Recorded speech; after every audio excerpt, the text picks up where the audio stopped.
Alright, I'm trying to get everything set up before the end of this song. It's possible. It's possible.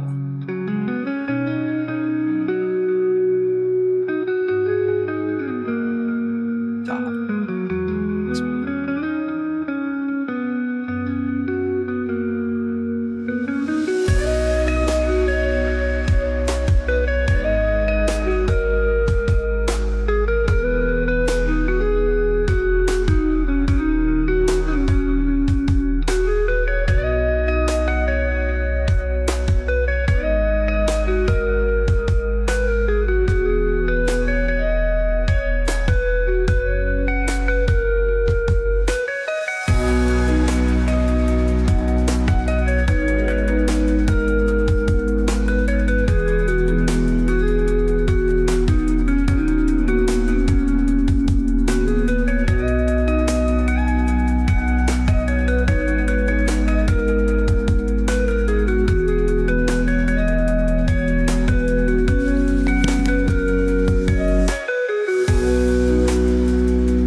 Good. This is like the halfway point. I thought it was almost done. I was like, no, I'm not even close.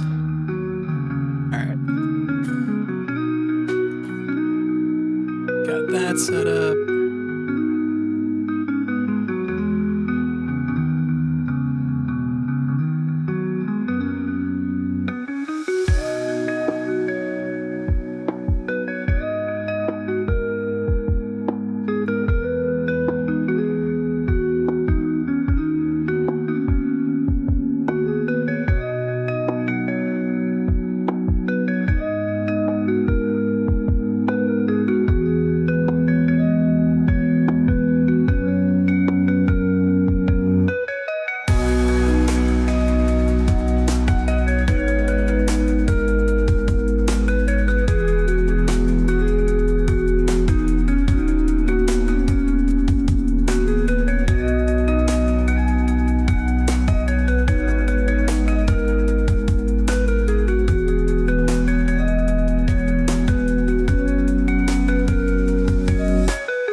Okay, transition to this. Click on this. Heyo! Welcome to another 6 p.m. Tuesday stream of Reddit relationship review. Believe it or not, I sat down at my computer about 10 minutes ago on the dot after having just made dinner and grabbed water and everything, and got everything set up just before the beginning. So again, welcome to Reddit relationship review, where we go through shit, sorry, this is Reddit I have to change the name on the stream. I bungled that. Okay, now it's Reddit relationships review episode 3 instead of episode 2 again. But yeah, welcome. We're gonna go through some relationship subreddits. We're gonna look at Tinder stuff. We're gonna do some best of, let's see, do top of this last week, of course. Yeah, so we got I decided to forego Am I the Asshole and Am I Overreacting, because I've been finding that they are not particularly interesting. There's just nothing going on. So let's see, what is going on? That's weird, it says I'm live. but everything is black.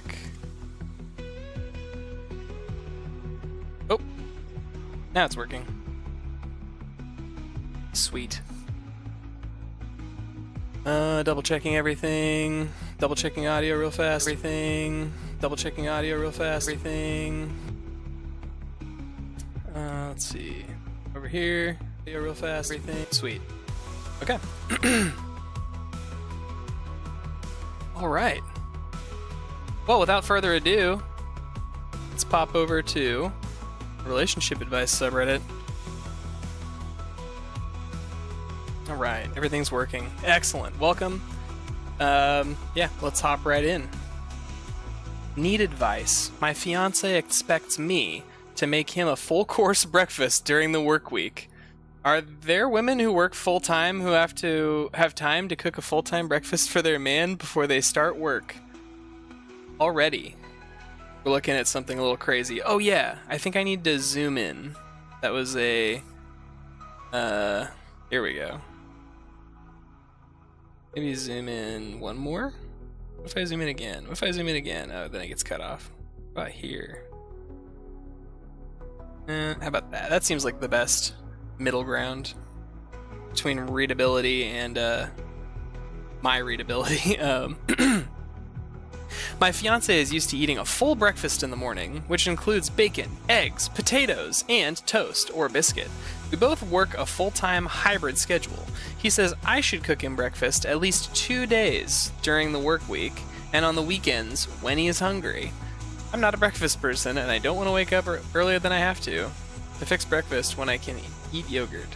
I feel like he is a grown man and he can fix his own breakfast during the work week. I don't mind cooking breakfast on the weekends, but he should not expect it. He thinks this is totally unacceptable. He even told me today after he got up at 5:30 a.m. on a Saturday morning, he was hungry and was wondering when I was going to wake up and cook. What the fuck? Am I crazy? I told him, if he was up that early, fix your own damn breakfast. He tells me women all over America would do this for their men. So I would like to know, where are the women out there who work full-time, who are cooking a full breakfast for their man? Yeah, this one's wild.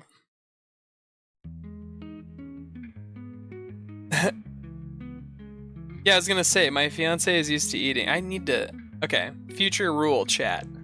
I need to give my own take before I scroll down. Because what ends up happening is, I'm gonna not really think about this in my own head, and then I scroll down, and then I'll just start kind of agreeing with whatever the top stuff is. So I need to come up, and it proves my own, my own prowess of coming up with things on my own. So, yes, I was also wondering, yeah, he's used to eating a full breakfast in the morning. Who did this for him? His mother? A previous lover? What?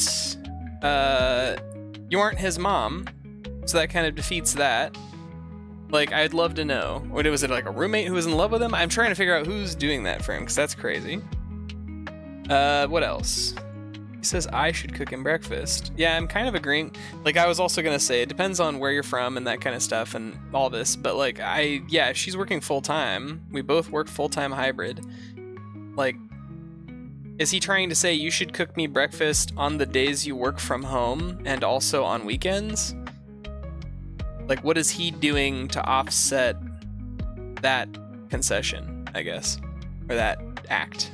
Or, like, is that just an expectation with no, what are you getting out of this, honey? What is he doing?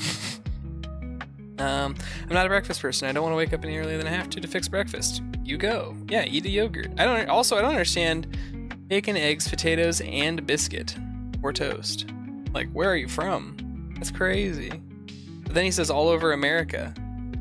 Women all over America do this for their man. If you're a woman in America who would do this for their man, hands up in chat.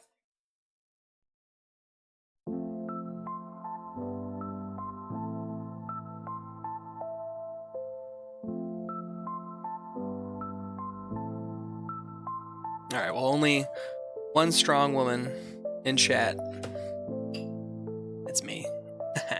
Okay, let's see. Reverse Uno. Actually, I'd prefer it if you made me a full breakfast in the morning. Damn. Destroyed. I know, I was gonna say, what's he gonna do? Is he gonna leave? Is this a non-negotiable for him? Because it seems like a pretty simple one. Also, like, how did you guys get to him being your fiance, but you are only starting to have a problem with this now? That's something I should have asked earlier. How did you guys know each other for so long? Also, wait, he's 58 and she's 54, and he's her fiance? Are they getting, like, this is a very late meetup. This I totally glazed over in the beginning. I guess I didn't even read it as part of the first bit, but yeah, this is interesting. Like, you guys are just getting together in your late and mid 50s, and he has this crazy expectation.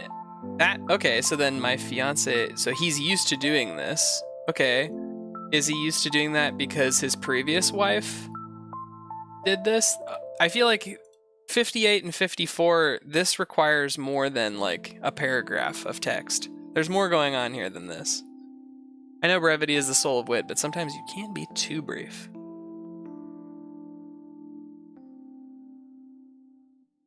It's not about whether other full-time women have time to cook a full breakfast before work. It's that a grown-ass man shouldn't be whining like a toddler for his partner to be his maid. Oof. I wonder how bad this would look if I did old Reddit. I wonder how much I'd have to zoom in. It's more or less the same, it's just blinding. Is there a way to do old Reddit in dark mode without... Oh, okay. Maybe not. I would need to sign in, I think, in order to do dark mode. Yeah. Well, that one's expended. Next. My fiance moved out for a little while because I stayed seated during an emergency. Oh. He was male, she's female. It was male. He is male, sorry. I went from a CNA to a nurse last year, so I do have experience for emergencies. My fiance and I were at a restaurant when an older lady arrived and sat behind us. The restaurant was quiet, and I heard the lady complaining about feeling lightheaded. I ignored it as it wasn't really my business, but she kept complaining. From what I could hear, she hadn't eaten all day. I then turned around and saw that while her table was eating, she still wasn't eating anything. In my head, I'm assuming she has low blood sugar. My fiance tells me to go say something. I told her no, as I was off the clock. I was joking. The lady most likely just needed to drink some juice or eat. Before I could even laugh, this lady stands up and lowers herself to the ground and passes out. I should have checked on her, but before I could move, multiple people started panicking and crowding her. I knew she was going to need an ambulance, so I just kept eating. My fiance was quiet during the whole thing. The restaurant's now in a panic. To keep this short, an ambulance and took her. Once we got to the car, she laid into me, basically called me a list of things that means uncaring. I told her the lady will most likely be okay. That's not good enough. I should have got up and took control. I should have moved when I first thought something was wrong. She went to live with her parents while she decides if she wants to live with somebody who possibly won't care to move in an emergency. I just need advice. Is this something that can be fixed? As a third party, how would you feel if this happened? Well, I feel like this maybe shook her mental image of him. Like, she had this image in her head of like, yeah, my guy's the kind of guy who would, like, you know, he's an emergency worker. Of course he would jump in and do something, you know, if this stuff happened in real life. And then she was just like, wow, you didn't do any of that. You did nothing. Also, I'm a little kind of weirded out by this. I don't know. I'm a nerd. Maybe it's just because I'm a nerd, and I'm a big nerd about what I do. And so if I heard someone talking about like my area of expertise, and like, or I saw an opportunity to demonstrate my skills in my area of expertise, like, I don't know, it wouldn't be out of the realm of possibility for me to like want to get involved in some way. Now, should it be held against you if you did do that? I'm not exactly sure. This is right on the edge, and I feel like he's telling it in such a way that really does paint him in a better light. Like, oh, you know, I was gonna get involved, but people were panicking and crowding her. And it's like, I mean, so you just, I mean, she was right behind you. So you just like, you're like, I just imagine like a whole crowd of people around the back of your chair, and you're just sitting there like cutting your chicken fried steak or whatever and taking another bite and looking at your fiance, who is absolutely, completely quiet, saying nothing, just watching you. So I kept eating. My fiance was quiet. I don't know, man. This is a weird one. So let's see. This isn't like an am I the asshole thing. What I will say is that you kind of just shattered, like, you may have shattered your wife, your girlfriend, your fiance's perception of you. She might have had a perception in her head that you're one kind of person, but then you had this happen, or this happened, and then she just didn't see you do what she expected you would do, and so it didn't. Like, you looked bad to her. And again, yeah, and so she went to live with her parents while she decides she wants to live with somebody who possibly won't care to move during an emergency. I mean, you did act kind of cold about the whole thing. Also, the weird, like, her kind of being like, hey, you should do something.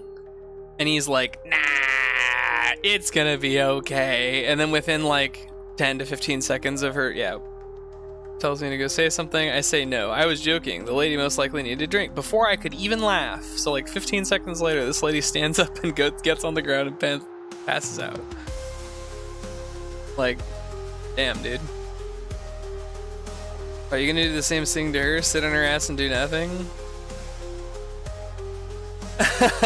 Damn, Reddit's being mean to this man. Damn.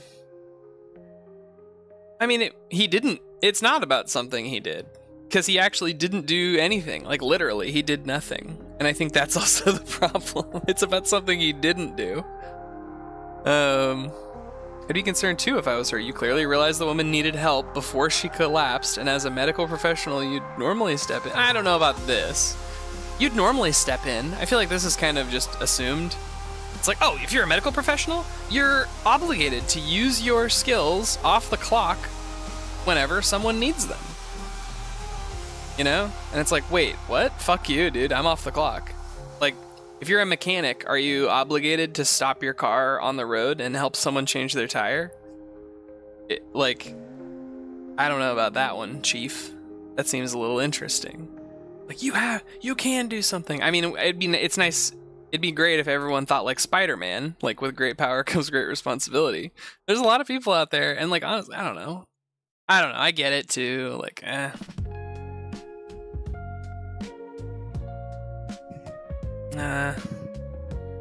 This is kind of interesting. I do wonder if this is going to turn out to be one of those troll fake stories with the genders reversed to prove some kind of misogynistic point about how hard men have it these days.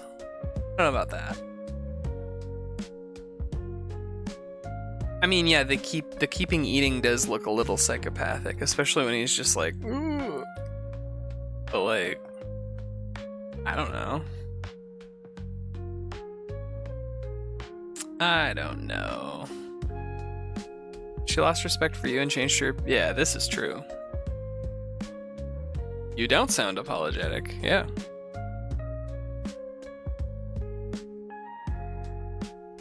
Old nurse here. I get what you're saying and understand why you chose not to intervene. All very logical, but she wants to know that you'll jump in and you can be counted on. I mean, yeah.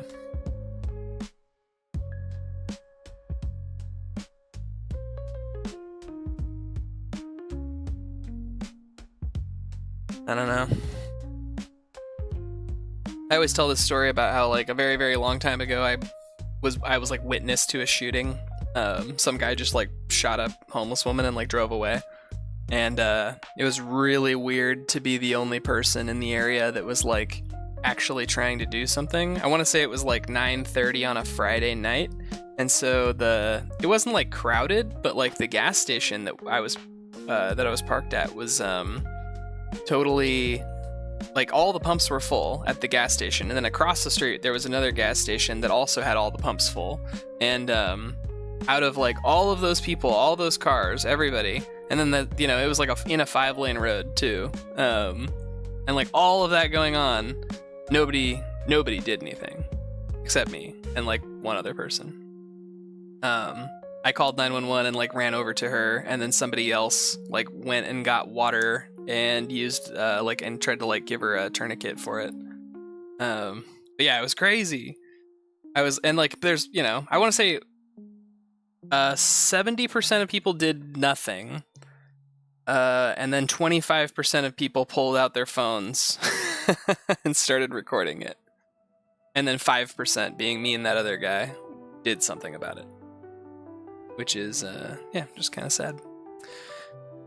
I knew she was going to need an ambulance, so I just kept eating. That's hella funny. I kind of want to know, you know what we're going to look at? We're going to look at controversial. This is something I haven't done yet, but let's go controversial on this one. Find a new fiance. You don't get paid enough to deal with being on call. Ooh, I mean, at least she got a better look at your character before she married you. Advice, go into another career. Depending in where you live, you have a duty of care. Is that true? I learned not to look anything up anymore because apparently when I look stuff up in incognito mode, it still pulls up my history, and I'm not trying to like dox myself. Also, apparently, even in incognito mode, it'll pull up your location too. So that's super awesome. It'll just put my location on blast. So I guess I need to have like a specific computer with all of that shit turned off so that I can like run, all my stream stuff on it. I would have left you for good. She probably will, and your lack of remorse about this is awful. I'm horrified that you're in the medical field. Please find a different job for the sake of your patients. Jeez. So serious. You had the skills to help, chose not to? Yeah, I'm gonna judge you right there too. True. This is actually, you know what? But at the same time, and I'll bring it back to this. Would you hold other professionals to the same standard, or only medical professionals? Hey, Maggie. Maggie, welcome. Welcome to Reddit Relationship Review. We're currently we're dealing with this. This guy's fiance moved out for a while because he stayed seated during an emergency.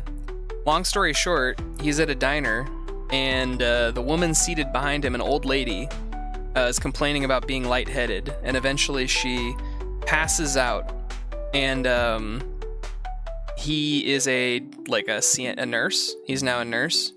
I went from CNA to nurse last year, and he just didn't do anything. He just sat still and continued to eat while everyone else handled the situation behind him. So he knew that she needed an ambulance, but somebody else was calling 911 immediately. And so he kind of knew that nothing really bad was going to happen, but now his fiance, watching him just finish eating and not do anything, now she's kind of questioning whether she wants to marry this guy. So yeah, that's the whole situation. I just need advice. And he's just asking, what can I say to her to help her deal with this? And I don't know if there's a right answer to that one. But yeah.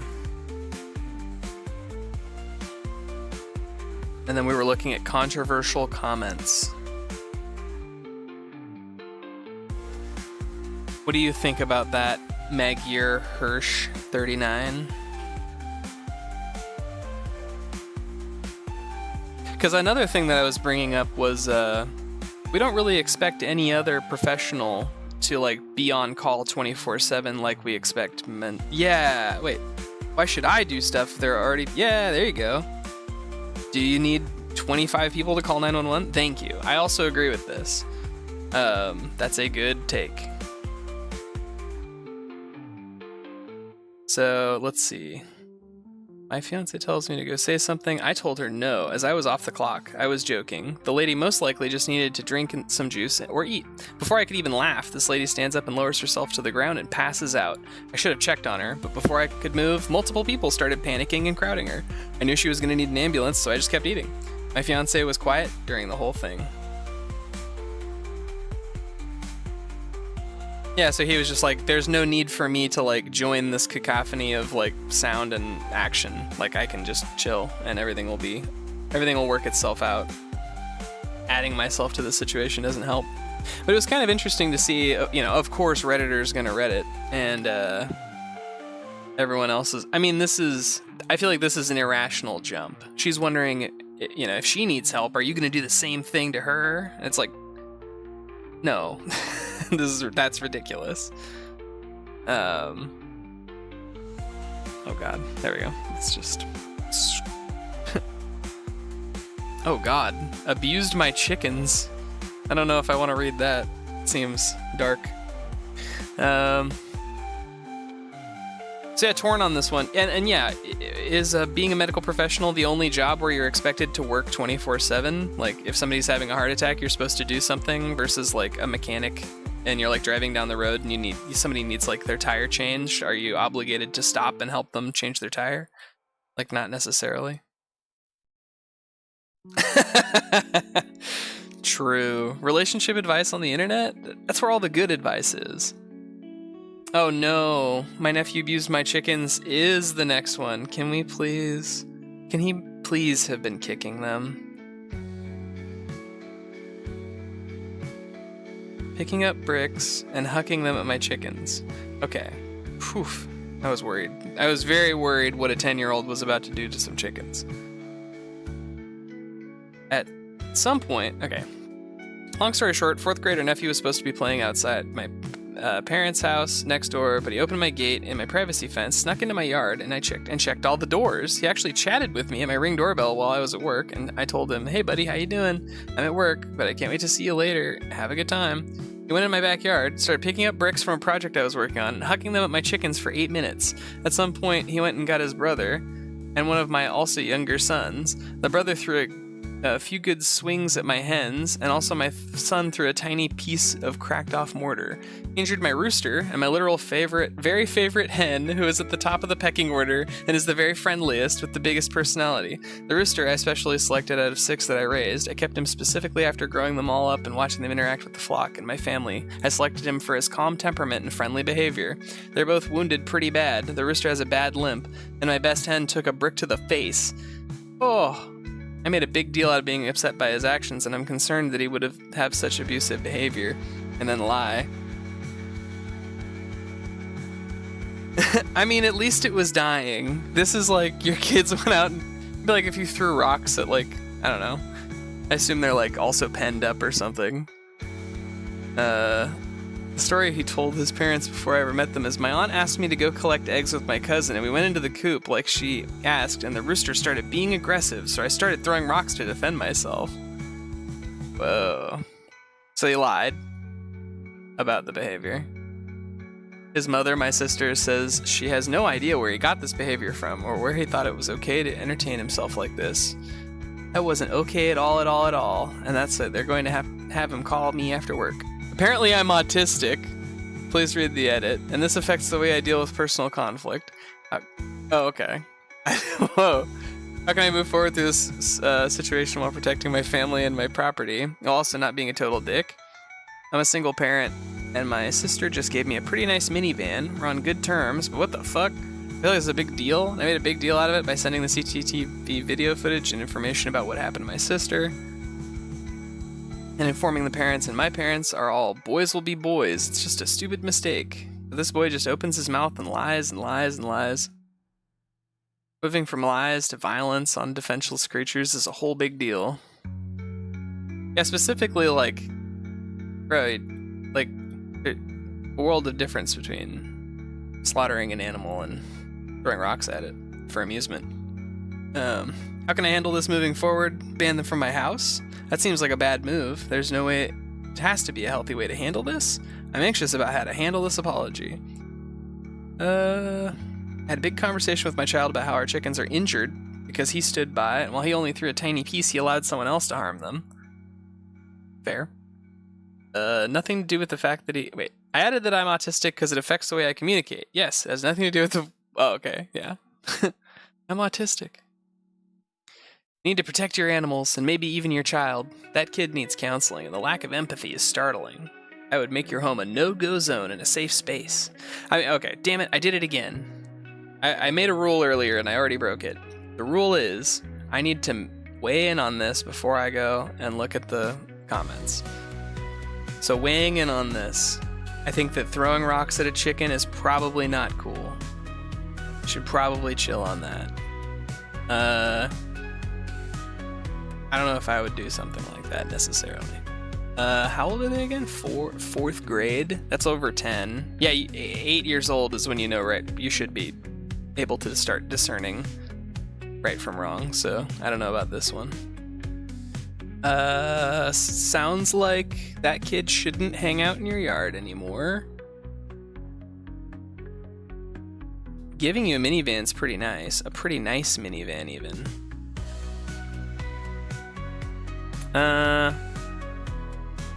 It is a stupid mistake, but I think there's still, there needs to be some kind of punishment. And then the lies need to be addressed, and you can't let him just get away with that.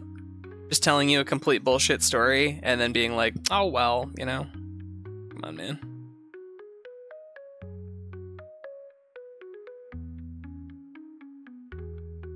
I mean, I kind of get it. This guy is also autistic, and then he's really what do you call it? Attached. If his super attached to the chickens. There are people who would. I know people who think the same way, and they'd be like, I'm growing these chickens to eat them, so it doesn't really matter. But then there are people who have them as like pets and stuff.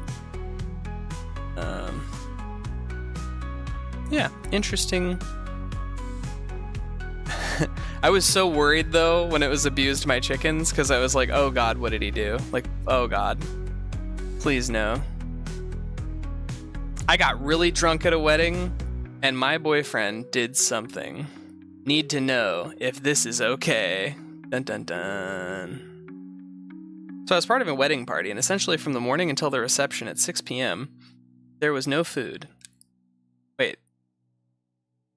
Why?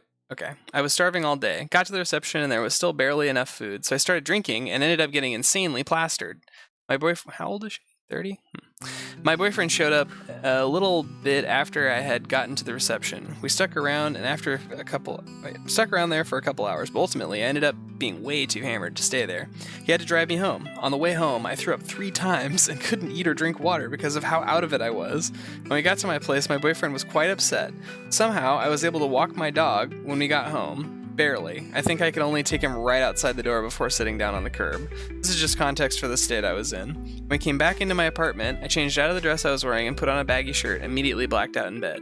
Memory is spacey, but at some point my boyfriend moved from sitting on the couch to laying beside me, not cuddling or checking in on me at all, still upright in bed. I remember him turning me over from being on my side and now on my back. He climbed on top of me and started having sex with me. I knew what was happening and didn't stop it, but I also didn't think I had the power to do so I wanted to because of how intoxicated I was. I do remember that I took my shirt off while we were having sex, though he ended up turning me around, continued to do what he was doing, finished. Wow, this is a rough one. Gross, bro. Didn't even put water by my bedside. He asked if I was going to walk him out, but obviously I was so drunk I couldn't, and he just left. Left with my door unlocked and all. Didn't even put water by my bedside. He played it off like he was upset at how drunk I was and embarrassed us as a couple. When I mentioned to him that we had sex by the end of the night, so why does it matter? He said that it's because I kept asking him to come cuddle. I probably was asking him to come and cuddle, but the flashbacks I'm having are a little bit alarming because of the state I was in. Something wrong with the situation? I mean, a little rough. Oof. This is rough. I mean, I did it again. I read the thing. I was just trying to get off of this, because this is bad. I don't like any part of this. Like, if he was so pissed or whatever, why did he still have sex with you? That seems weird. That seems like a... What was it, like... This is for getting so drunk you embarrassed us. I'm gonna have sex with you now. And it's like, ugh, bro. Also on her, like, why did you get absolute? I get you were, like, I don't understand why this is. It sounded almost like she was, yeah. So I started drinking. There was still barely enough food, so I started drinking. Like, the reason she started drinking was because there was no food, and that doesn't seem accurate. You started drinking because you were hungry? Is that the... Were you drinking, like, porters, trying to get full? Or, like, what's your thickest beer? I need to feel like I actually have food in me. Or were you like, I'm gonna do a... Oh, man. Rough. Horrible. Bad. Everything about this is bad. Get out of that. Yeah. Repeatedly threw up. Yeah. You're like actively dying on the bed. Probably shouldn't be having sex with her. That's crazy. Right. I have to physically move you around because you're not able to... Yeah. This is one of those things too where I'm like, I try not, like, choosing my words carefully. Yes, this is horrible. What he did is very bad. In the future, avoid being in that situation. Try, at the same time, I guess you were feeling like, what, he's like a safe guy to be blackout drunk around? And I'm sorry that that turned out to be not true. Very bad. Right, he didn't even put water next to my bed. It's like, well, I mean, he did just kind of assault you, so it makes sense. Also, damn, like, didn't even lock your door? That's messed up. This is all very messed up. Trigger warning. Messed up. Wow. My husband has done something stupid that cost us $17,000. 1 year later, when he was discussing finances, I mentioned it and how we need to refill that back in the account. He blew up at me. How do I navigate this? 5-year age difference. Interesting. 1 year ago, my husband got into some legal trouble that cost us a bit more than $17,000. We had to put all our savings to bail his butt out of the situation, and he said he'll make sure to pay it all back. Fast forward to last night, he was discussing about doing little things, like taking $50 out of his paychecks to invest in other things like stocks, and when I reminded him that the $17,000 debt we had to pay, and how it would be beneficial if he didn't forget about that, maybe I didn't come across as nice. I did drink that night, but it's not an excuse. He also started encouraging me to speak my mind after having blowouts about different views and saying how that was not right about him. I feel like there's so much just in this first paragraph that I need more information on. Holy shit. What is some legal trouble that costed us a bit more than $17,000? I need a lot more information on that. I also need more information on... He also started encouraging me to speak my mind about blowouts about different views. What was going on here? I feel like I just spoke my mind, and now he blew up again.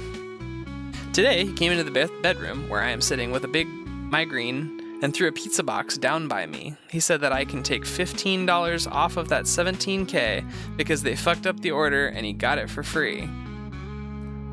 Forget the fact there are only 2 slices in the box, and 2 slices don't equal $15.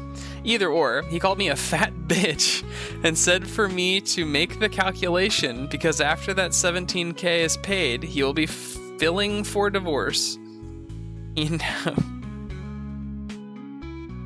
I know, yeah. Now, either he called me a fat bitch and said for me to make the calculation because after the $17,000 is paid, he will be filing for divorce. He now thinks I'm just a gold digger. I told him by his reaction he refuses to take accountability for his past mistake, and I only agreed with with what he said 1 year ago. How do I navigate this? I have no family. I have a full-time job and go to college. I have pets and no safety network. I don't have a car license. You're also right on the edge of literate. You can write. But yeah, I really need to know more. So much information. Everyone's glossing over that. Can we please?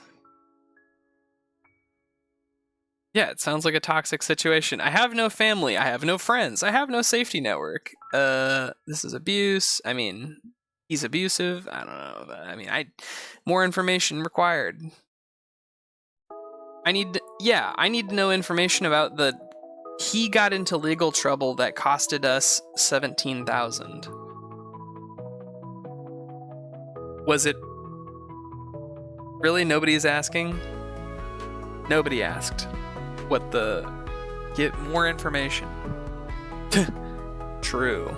You two need to get your lives together. Thank you. No, okay. It's easy. Everyone's telling her to just leave. What is the... No one's paying back $17,000 unless they become a multimillionaire. If you're holding your husband to a debt, you shouldn't be married. I mean, I would... Everything about the debt will change. Everything about how I feel changes 100% if, depending on the reason for that debt. I need to know. We get any more information from OP? Caterpillar 31? 3 days ago? Oh no. I don't... Okay, well, can't look at that, I guess. June 15th. Interesting. So wait, also...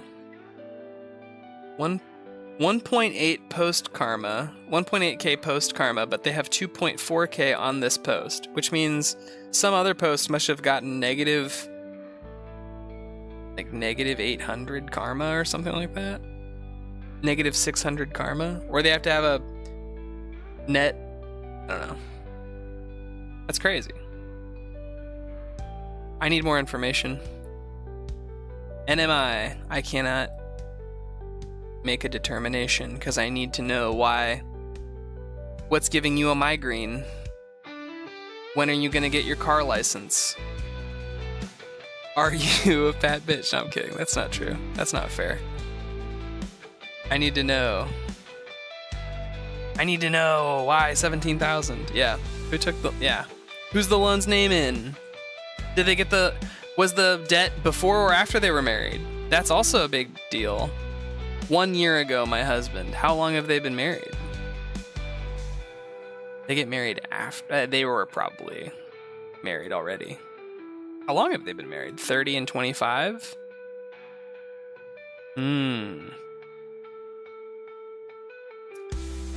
How long have they been having blowouts? Okay, I'm done with this one. More information. Don't be so vague. My fiance of 7.5 years got drunk and used my trauma to hurt me in an argument. Well, that's not good. Not nice. A week ago, my fiance and I went to see the new Alien movie with our friends, another couple. We hung out at the movie theater bar for a while after the movie was over. Everything was going great until the other couple started arguing. My fiance separated with the other guy, trying to calm him down because he was drunk and overreacting. However, my fiance was also drunk. I could see their conversation was going nowhere and tried to interject because it was late. I was tired and I had to work in the morning. My fiance flipped, yelled at me to shut the fuck up, men are talking. Obviously hurt and angry. We go to leave, and I try to take the keys because he's clearly drunk and shouldn't be driving. He refuses to let me drive, and I end up in the car with him screaming at me and speeding. While I'm sobbing, he's hurling insults at me and yelling at me to stop crying. He then tells me that I wouldn't survive with him, and I would be nothing without him. Pulls over and tells me to get out of his car. It's my daily driver, both our names are on it, and his mom just paid it off for us after they both convinced me she just wanted to help after I refused the offer several times. I got out of the car. I'm left on the side of the road 30 minutes away from home. He ends up turning back around demanding I get back in the car. When I refused, he sped away, then circled back, and this time I got back in the car. Yikes, girl. Big yikes. Was he, threatening you physically to get you back in the car? Because, girl, this guy's acting insane. This whole bit is insane. As we're driving home, he's still yelling various insults at me, and we're going back and forth. Going back and forth. Why? What's there to go back and forth about? Leave. Get out of there. Here's the kicker. Now, I don't remember what I said before he said this to me, probably because of how fucked my brain has been from it, and whatever I said, he responded with, "It's not my fault, you were effing date-ard." Oof. I don't know, well... There's a lot more that happened that night after that, but for me, that's what takes the cake. I shared my trauma with someone I've been with for almost 8 years to just have it weaponized and thrown in my face, all because he was drunk and angry about something that never should have involved us in the first place. He's been super apologetic and saying he's never going to drink again because his grandfather was an abusive drunk, and once he got sober, he became the most amazing person.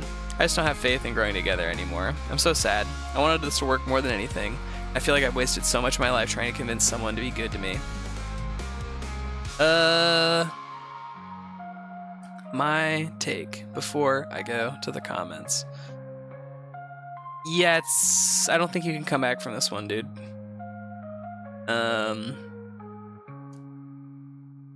They're both gonna need some kind of counseling if they want to try. I don't see it happening, though. Like, if she was that, I mean, yeah. If he said that, the weaponizing that at her, like, this is like the worst thing that ever happened to her, probably. And so then to say that during a fight is, yeah, I don't know if you can come back from that one. Yeah, the drunk driving part, sorry, I didn't mention that. That drunk driving part was really scary. Having somebody just kind of be like, "Hey, I know you're too drunk, maybe I should drive the car." And he's like, "No, fuck you, get in." Kicking you out of both of your car, that was, yeah, I still think this part's the part that was like, that's the kicker for me. This was the kicker before the kicker. It was the physical danger that he put you in by fucking circling the block multiple times and trying to kick her out of the car. That was weird. You leave. There we go. That was the answer to the question. What do I do? You leave. You've survived. Congratulations. Now that guy gets to change. He gets to work on himself and either decide to stop drinking and go the way of his grandfather, or continue being an abusive alcoholic. It's a rough one.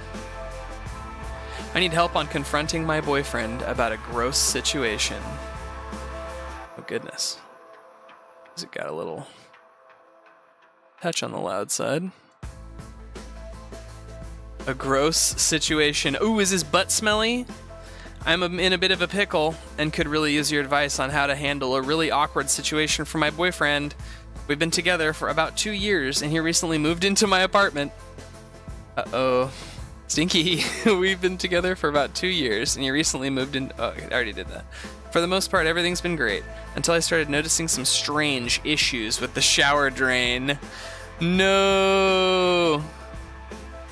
She was so close to saying it. Soap scum. After he moved in, I noticed that the shower drain was clogging much faster than it ever had before. At first, I thought it might be a faster buildup of hope. Hope. Jesus. I just had a dyslexia moment with hair and soap. Hope or Sare scum. Since we're now 2 people sharing the shower, so I didn't think much of it. But one day, while he was at work and I was at home, alone, I decided to do a thorough cleaning of the entire apartment. When I got to the shower, I took off the drain grate, expecting to find a mess of hair. What I found was something entirely different and downright disgusting. And the smell immediately hit me and was unmistakable. Along with a bunch of hair, there were large pieces of what looked like human feces stuck to it. We were not expecting that, chat. Who had human feces on their bingo card? Wow, this guy is actually poop maxing in the shower. He's waffle stomping. That is crazy, chat. Large pieces of what looked like human feces. What convinced me that I had actually pulled poop from the shower drain was that in order to confirm my suspicion, I used a knife to mush the lump and discovered seeds, corn, and other unidentifiable bits inside of it. Not to mention that the smell seemed to multiply as I mushed it. I was horrified. At first I thought, what if the poop had floated up from the sewers, through the pipes, and then somehow had ended up in my shower drain? And then I thought, that's impossible. And I've never had this kind of issue before. So it's pretty clear to me that it had to be him. Now I'm in a dilemma. I really want to bring this up with him, but I'm not sure how to approach it without making things super awkward and embarrassing for both of us.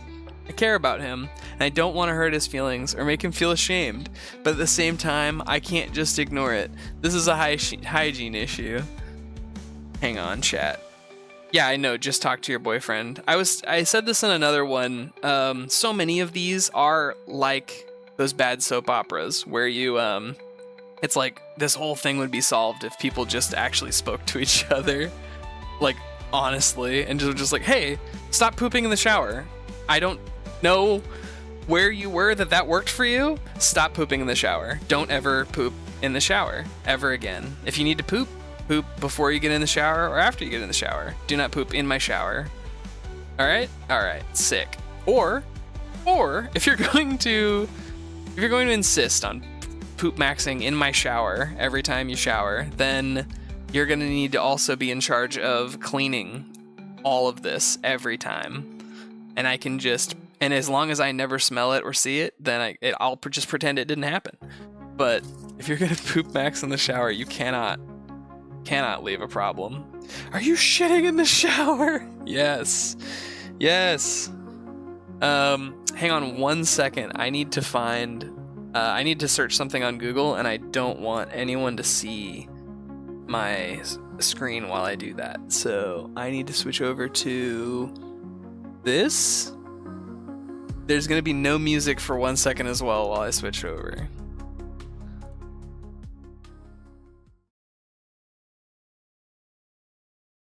All right, we're coming back. Coming back.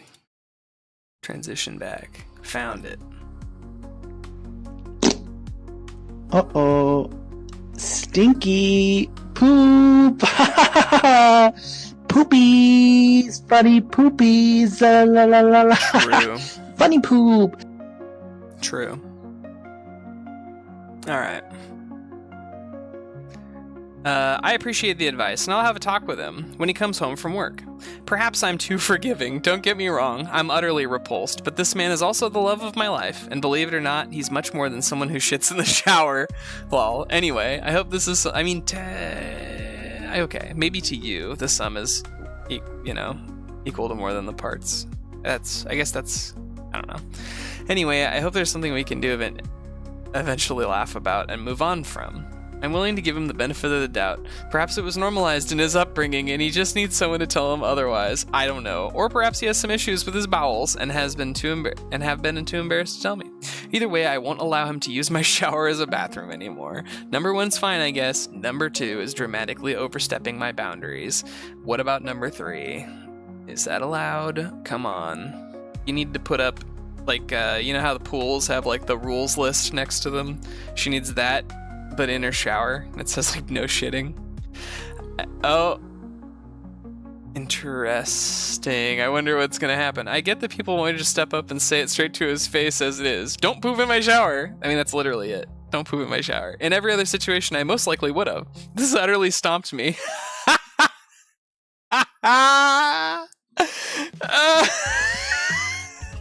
This has stomped her. Like poop through the drain. Damn.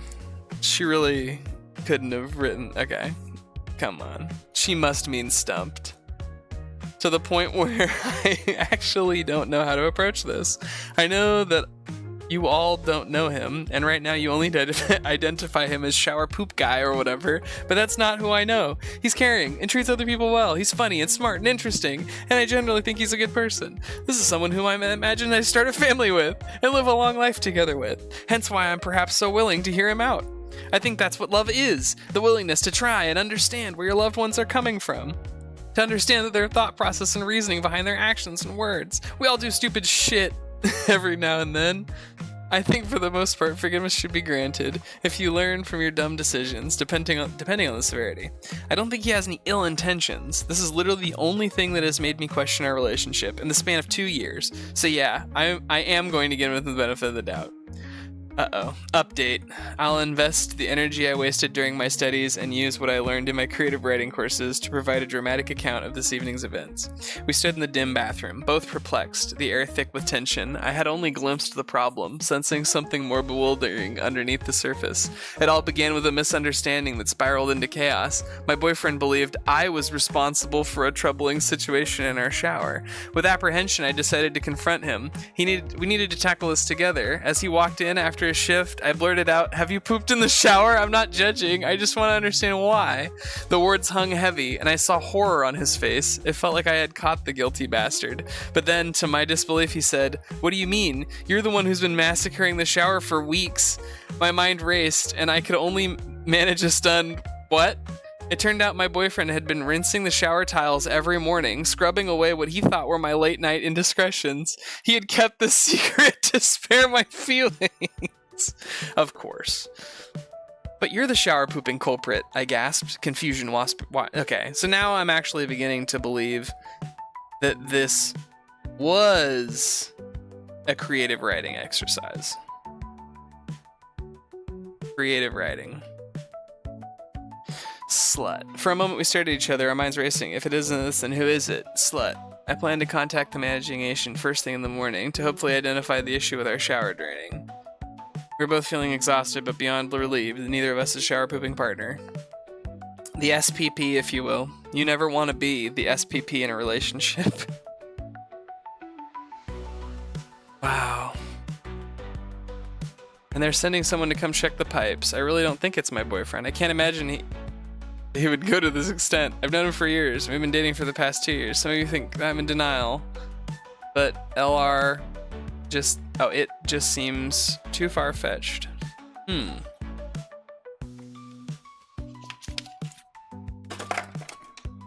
Well, I still think that it might be. Yep, fresh waffle stomp. Every time.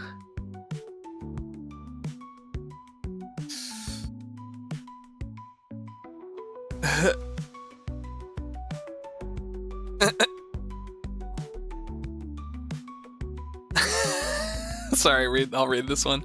This is strangely common. Back when I had a plumbing company, one of my customers who I did bathroom for kept complaining the drain was blocking. I'd go back and find fresh waffle stomp.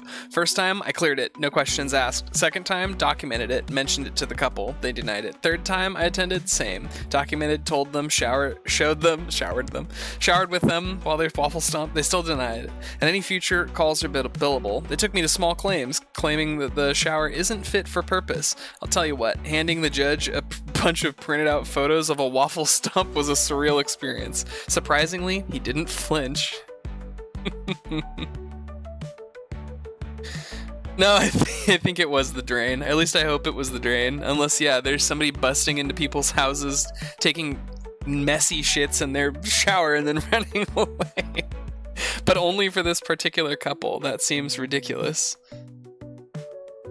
I want to see new comments to this, because all the old ones are responding to the old parts.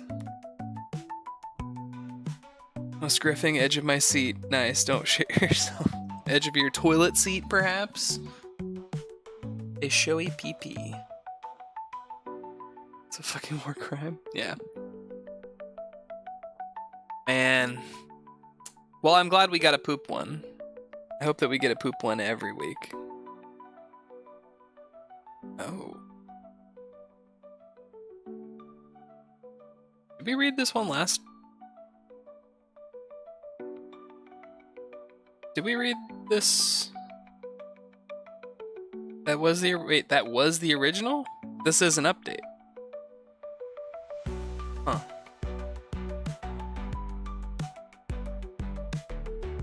I have a strong feeling that there's more to the story, and for some reason,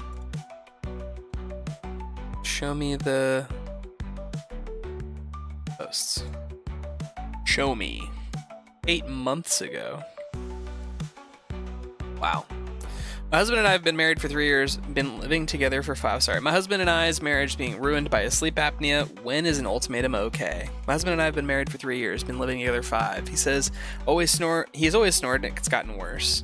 He would wake me up 5 to 10 times a night. How long is this? Okay, let's go. Speed read. Throughout the years, I've spent hundreds of dollars on over-the-counter sleep meds and earplugs to try and sleep. I've tried calmly to speak to my husband over the years about this, but it has been met with, "You're just a light sleeper. I'm not talking about this. Why are we talking about this? Married people should sleep in the same bed." I haven't always handled this the best. I've gotten very frustrated and yelled at him in the middle of the night. I'm working on putting my thoughts out calmly. Summer of 2022, I was pregnant. My therapist recommended strongly I sleep elsewhere. I was nervous, but I moved to our guest room across the hall. A few months ago, I moved to the basement because the snoring was still waking me up. This has provided better sleep, but a horrible effect to my mental health. I've frequently encouraged him to go back to the doctor about his sleep apnea, possibly try another CPAP or explore other options. I'm also concerned of the effects of untreated sleep apnea on his physical and mental health. I tell him I want him to sleep in the same bed as much as he does. I know many couples find success in separate bedrooms, but he's made it clear that he is not interested. Recently, he mentioned, "I bet even if I fixed my snoring, you wouldn't sleep in the same bed as me." I was stunned. Me toughing it out for over 3 years shows the opposite, in my opinion. He finally offered to switch and let me sleep in our bed, and 3 days later he's complaining on how he can't do it. He keeps stringing me along about going to the doctor. I don't think he actually plans to go. His complete disregard for my sleep over the years is incredibly hurtful. He refuses to fix an easily fixable problem is mind-boggling. Oh, his refusal to fix. Okay. My question, should I give him an ultimatum or I'm out? I'll do too. 28, 29, 3 years, 5 years. Next update. Update. I told him, wear a CPAP or I'm out. He said, okay. He wouldn't hold our agreement for 1 day, so I left. Oof. Last night, after reading all your messages, sat down and gave him an ultimatum. Either he wears the CPAP or pursues another solution, or I want a divorce. We have a daughter and she deserves her dad. He really didn't say anything other than okay. A few years later, I asked him what the plan was, and he said the same as it has been. Where is CPAP? Today, the machine said he wore it for 2 hours last night. He had said he wore it all night. Okay, the machine might be wrong, or may have reset during the night. I asked if we could see on the CPAP app on his phone. He said no. That started a fight that ended in me realizing he's not going to change. He probably did only wear it for 2 hours last night, and is lying. He is not holding his part, which included communicating his progress on the very first day. I said I was done. I want a divorce. I asked him to leave. He said no. I ended up packing up my daughter, went to a hotel. I'm not leaving her. I feel guilty about this, but I was worried it was going to escalate and I needed to get away from him. Moving forward, I'm going to try and find a short-term rental until I can... Wait, how old is their daughter? Huh. You've been living together for 5 years. So at most 5. Feel I get you're frustrated with him, but I don't know. I'm thinking about the kid too now. I said I was done. I want a divorce. I feel guilty about this, but I was worried it was going to escalate. Also, this was interesting. I feel guilty about this, but I'm worried it was going to escalate. I needed to get away from him. So you're like afraid of him? Weird. Moving forward, I'm going to try and find a short-term rental until I can buy a house. I don't want to stay with him. He's made it clear he's not leaving. Then we can sell our current house. I'm going to meet with a divorce lawyer. The good thing is I work from home and I make more than enough to support myself and my daughter. I also just completed my MBA and will hopefully be using that soon. Thank you for all perspectives, time, and words of support, as well as giving it to me straight. My only goal this life is to be a good mom. My only goal in this life is to be a good mom, and I'm just trying to set a good example for my daughter. Previous edit. Everyone's saying that he needs CPAP. I agree. This is what I've told him for 5 years. Everyone's saying you should try this. I guarantee you. Presented him a ton of options. I sat him down with him and gave him an ultimatum. There's no update. I'm considering filing for divorce if it doesn't get resolved. Okay. New update. I put down a retainer for an attorney, filled out the paper, and will be officially filing for divorce next week. I finally came to the realization, thanks to almost 900 comments on that post, some wise advice from family and friends, and a lot of introspection, that he will never change. He has a severe lack of empathy for others. I have proof through many texts that I have told him his snoring has been impacting my sleep for years, and he simply does not care. This is on top of him in the past secretly opening up a credit card, spending thousands of dollars on playing cards, and catching him talking to another woman behind my back. Girl, why'd you keep that from chat? Why did you keep that from us? Come on. I know it takes two for a marriage to fail, so I'm definitely reflecting on my own mistakes and contributions. I feel like her only mistake was putting up with all of this garbage for so long. And like having a kid with the guy. Like, bummer. Giving my daughter the most calm, stable, loving environment, which I've realized is impossible while in this marriage. If you have advice on divorce, please give it to me straight. Wow. Oh yeah, I didn't read that. Oh, whoa. The lights just flickered. What do I think? I'm bummed. I'm bummed that they're divorcing for the kid. I kind of get it, though. There are some people out there who just have a weird, like, blind spot for their partner. And they just kind of, like, they just don't think about what... It's like, it's a blind spot for your partner. And in that, like, if someone else told you what you do, or what okay. So person A has a blind spot for their partner who is person B. So if you met someone if person A met someone who was in the same position as person B, then like they would tell that person like, hey, you're like in a shitty relationship. But for some reason, they just don't see when they do that. Like when they are doing exactly that stuff to their partner. It's very weird. Some people are like, well, it's because he doesn't respect me as a person, or like, it's because there's no respect, or it's because they have no empathy. And it's like, no, they do respect you, and they do have empathy. Just like for some reason, it's selectively turned off when it's applied to you. And I'm not even saying that's like 100%. What do you call it? Intentional. Like they don't intend to do that. It's just how they're thinking in the moment.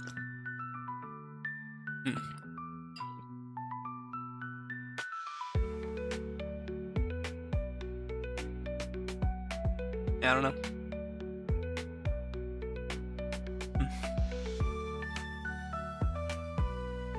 This, opening up a secret credit card, spending thousands of dollars on playing cards, and talking to other women behind your back, those are also all reasons to leave. I'm surprised it's the snoring that you wrote the post about. I don't know. That's a weird one.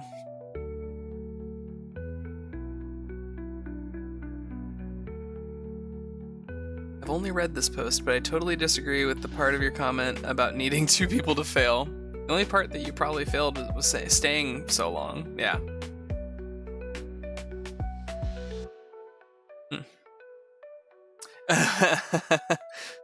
That was rough.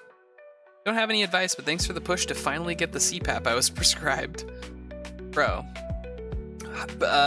If you're out there and you snore like a crazy person, you're snoring. If you're snoring it up out there, if you're Snorlax IRL, if you're snore maxing, consider a CPAP. It will extend your life and you'll get better sleep. You'll actually sleep. My father has sleep apnea. It's so bad that he is at risk of actually dying from not breathing while he's asleep. It's crazy. So like, don't like imagine. I don't know, because yeah, what ends up happening is you snore, you fall asleep, you get deep into sleep, and then your snoring like actually obstructs your airway fully, and then you go to inhale and nothing's getting through, and you basically sit there suffocating in your sleep. You're just laying there suffocating while you're sleeping. Crazy. And like you wake up just enough to like like get a breath, and then you're like drifting back off. And so in real life, like in your waking, like in your perception wise, you don't notice anything. You went to bed and you woke up, but in real life you were choking and like not breathing all night long and dying. You're slowly dying all night long, and going in and out of consciousness essentially. And then it fucks your sleep up, it fucks your health up. You're starving your brain of oxygen rhythmically for like hours every night. Like that can't be good for you. Yeah, so dang. Yeah, and it's really common in people who are overweight. It's really common in people who are getting older. Yeah. Also, personally, I need my sleep, and I can't handle people who snore. There's, I'm not going 5 years in a bed with somebody who's snoring. I'm sorry. I'm not going 5 days in a bed with somebody who's snoring. I lose my mind. That said, I feel like it's also a lot less societally... It's probably a lot less societally acceptable for like a woman to snore in the relationship than the guy. It's like comical for a man to snore. It's like, oh, of course he snores. Like he's, a dude, a guy, a real man, and snoring. Honk shoe, right? Honk shoe. But it's like, no. Honk shoe is not good. Do not honk shoe. Yeah. How do I ask my wife if she cheated on me? How do I ask my wife if she cheated on me without destroying our relationship if she hasn't? My wife and I have been together for about 7 years and married for almost 2 of those years. We're expecting our first baby in late September. We've had problems in the past. When I falsely accused her of cheating, that was brought on when my wife's jealous ex-boyfriend sent me her old sex tapes and screenshots of her chats after finding out that we'd gotten engaged. That event almost destroyed our marriage before it even started, and has definitely left a scar on our relationship, which is the reason why I'm reluctant to confront her about the possibility of her cheating again without any confirmation. A few weeks ago, I started suspecting that she had cheated on me when she had gone to one of her OB appointments and the conversation of due dates and date of conception was brought up. In my head, it wasn't quite making sense, as the period of time she would have conceived is when she would have been overseas without me, last year in mid-December.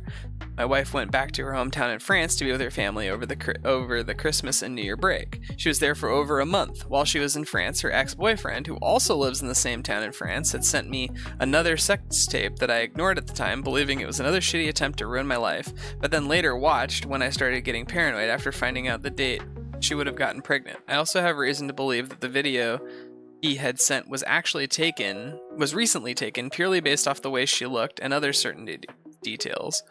I need to find out if she's been unfaithful. Ooh, I skipped ahead. Sorry, chat. I need to find out if she's been unfaithful so I can make some very important decisions in my life before it's too late. How do I ask her if she's cheated on me in a way that won't blow up our marriage and family if she hasn't? What sort of approach should I take? Long story short, I showed her the video, as many of you suggested I do, and she pretty much admitted to cheating with me having to ask anything. It also turns out she may have cheated on me multiple times, thanks to everyone who gave their perspectives and advice. Damn. Well, at least it's probably not your kid. So you can kind of walk away from this one and get into a new one. But damn, dude, that's gonna fuck up your ability to, like, trust people. Damn. I would be so mad. This whole top part's crazy too. So she had like a jealous ex-boyfriend who sent you old sex tapes and stuff, but then finding out later that she actually did go and fuck that guy. Like, fuck, dude.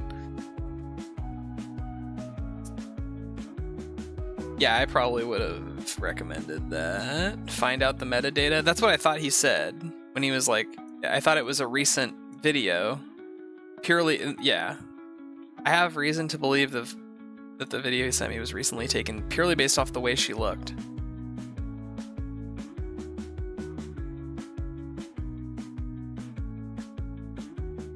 Wait, you're saying, like, does he have sex tapes with his wife? Or, like, he sees all of these sex tapes from the other. I don't know.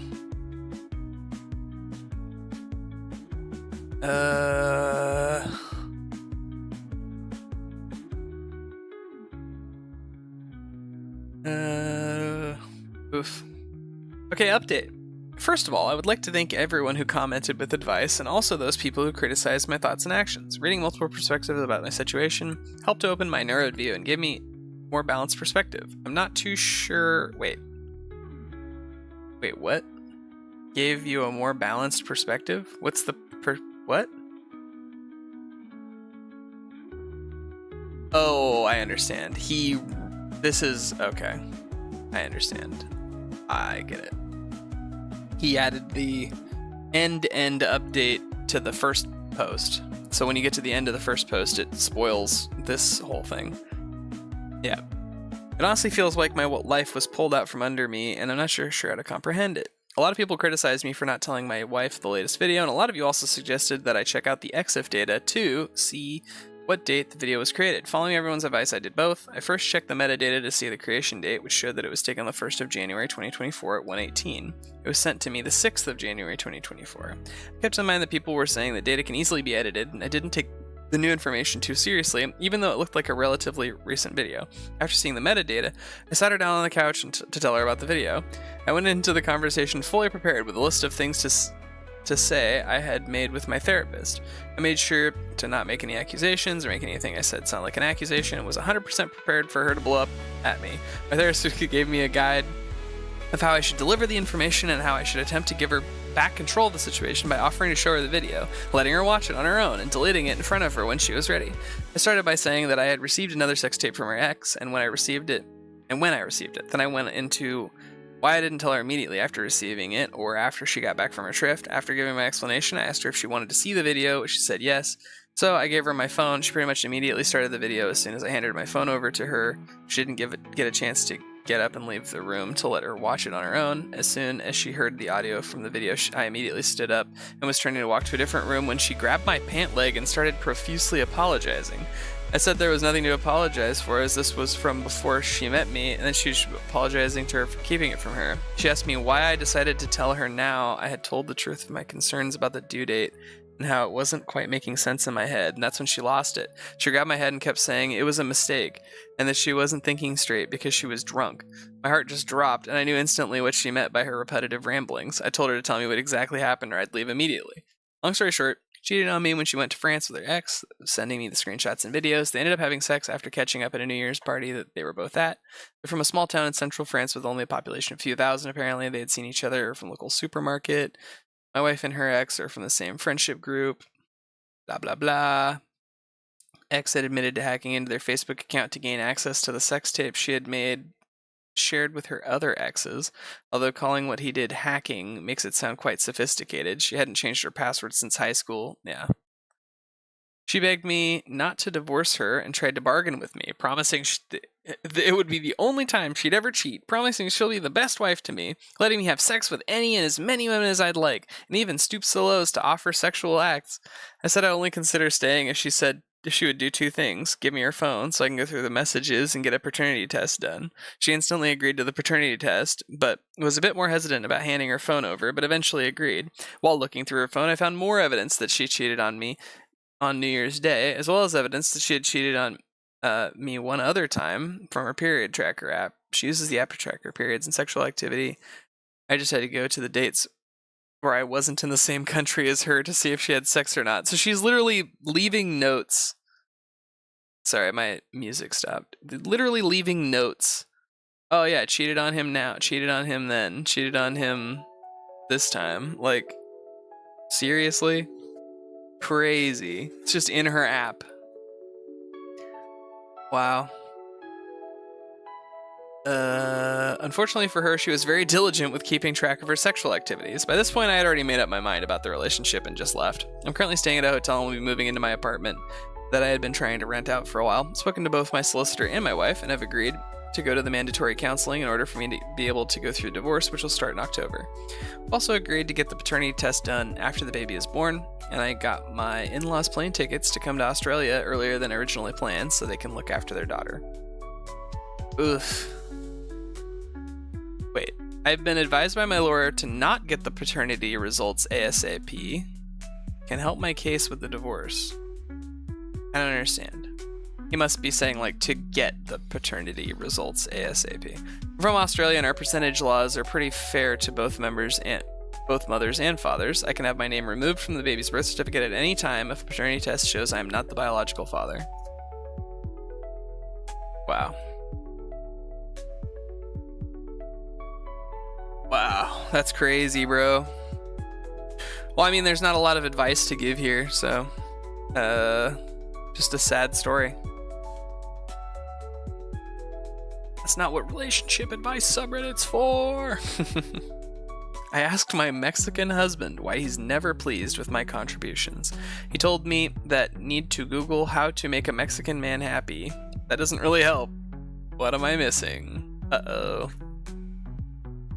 I read it this first time post, so I apologize if it's not clear. My thoughts are truly all over the place. I guess I'm hoping that someone who shares cultural values with my Mexican husband will help a girl out. A little backstory. Oh god, let's see, how long is this? Oof.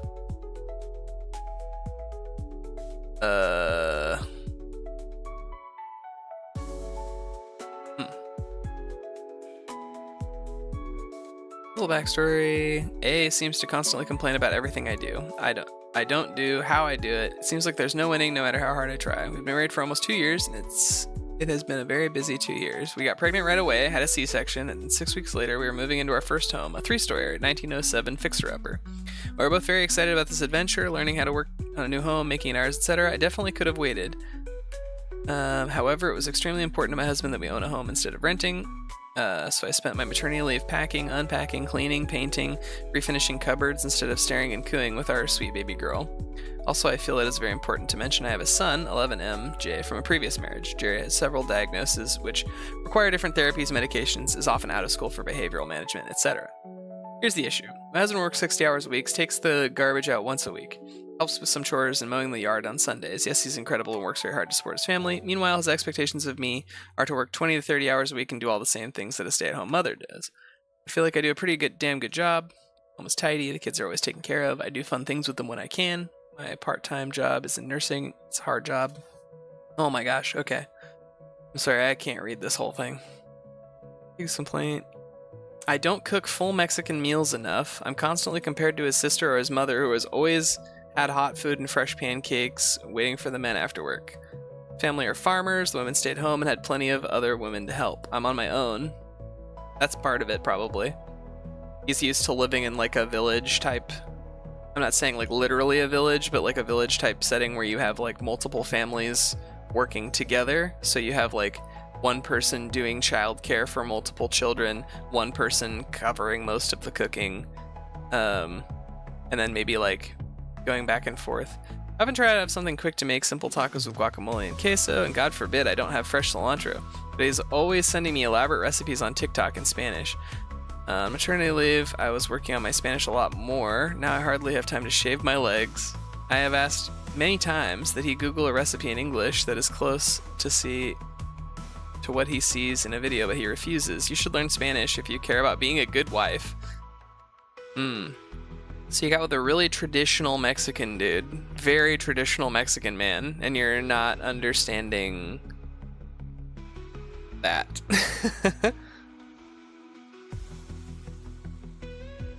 Ugh. I even bought cookbooks written by Mexican chefs for him to pick recipe out of. None of those are like what my mom would make. So if does he know how to make them and he just never has? That seems interesting. I just can't get my mind I can't get my mind to comprehend why he's so difficult about this. I don't have time to cook full Mexican meals several times a day, for one, and two, he won't help give me the skills to do it. He shames for not doing it, but not willing to support me. I serve healthy meals, but they aren't usually extravagant. Our daughter might have an egg, yogurt, and fruit for breakfast, some shredded chicken, frijoles, and avocado for lunch. Simple but well balanced. She is also still breastfed. I used to love to cook and try new recipes. Now I hate it more and more because no matter how good it is, how hard I work, something will be wrong with it. Oof. Why does my lack of time or skill to make full Mexican meals at 10 p.m. every night make me a terrible wife? Does Spanish Latino culture place so much importance on food that it ends your marriage if your wife is a crappy cook? I mean, yes, and also, like, I don't know. there's just there's just different standards going on here.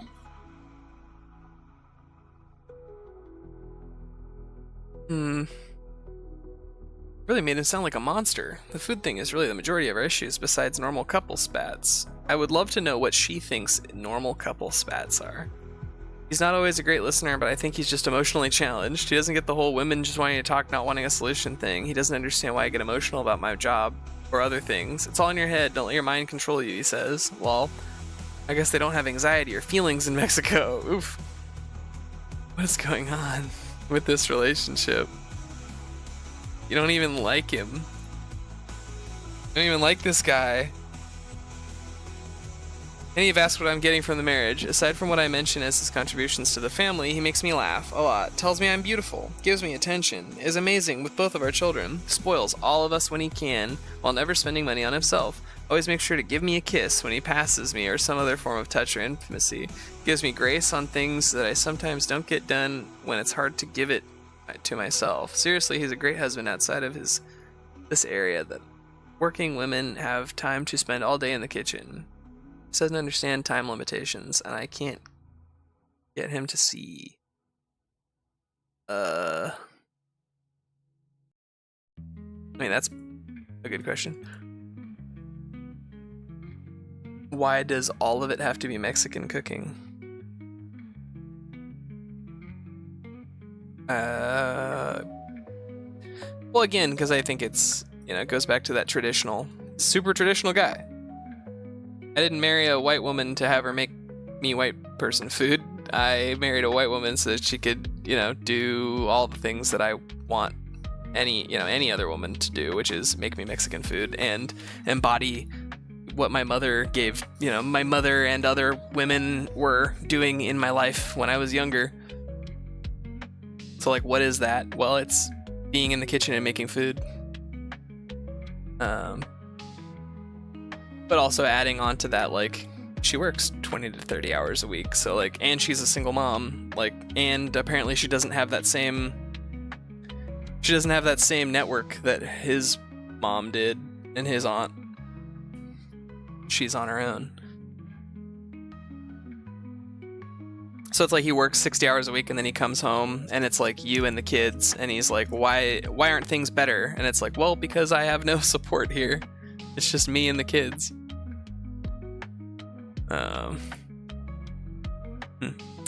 You married an asshole. He's a dick. Hello, I'm a Mexican woman. I was definitely raised to be a man's slave, Lamau. I don't hate most Mexican men today because I don't want to be in your shoes. If he wants me to do all that, he should pay it all in bills. Any Mexican women, I mean, it sounds well, 20. She's still working 20 to 30 hours a week. I mean, if she wasn't working 20 to 30 hours a week, I wonder if this would be a more reasonable ask.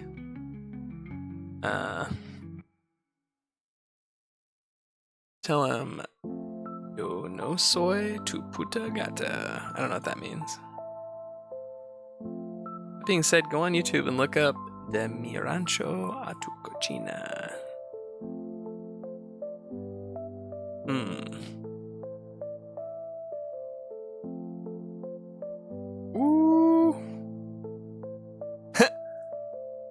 Why didn't this idiot just marry a Mexican woman? Because she wouldn't have put up with his bullshit. He's full of shit. I ask him that at least once a month.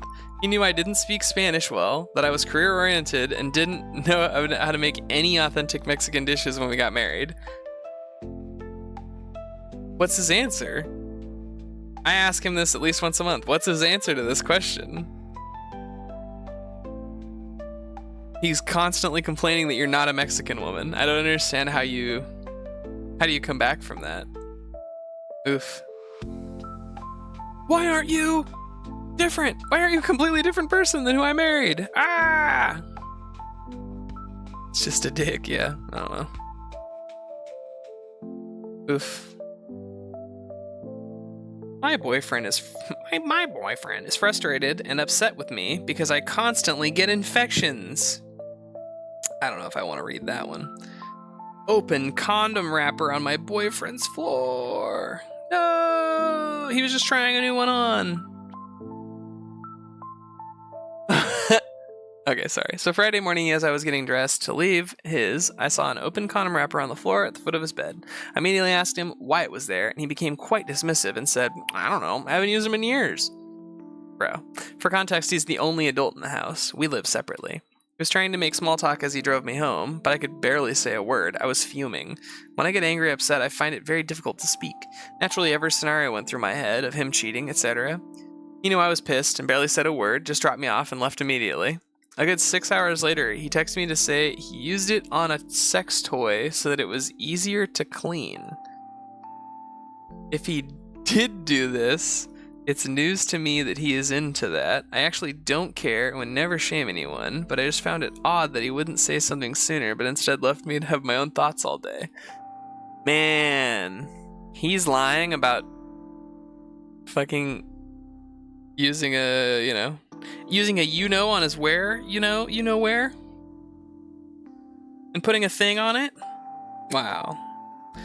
I really don't know what to think. I feel I am more pissed off that he didn't just say he used it for self-pleasure and left me all day to be an anxious mess. Maybe because he was trying, he was like, oh fuck, she saw it. How could I have been so careless? I never wanted to tell her anything about me doing this. I never wanted her to know that I liked that. Because if she knew, she would ask why she's never allowed to do it. Damn.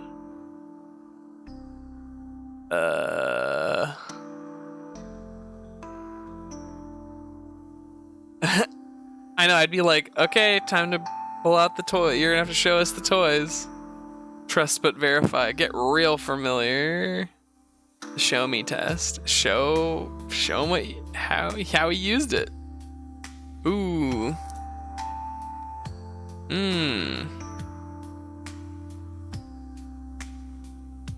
I mean, I don't know if this is the right answer here.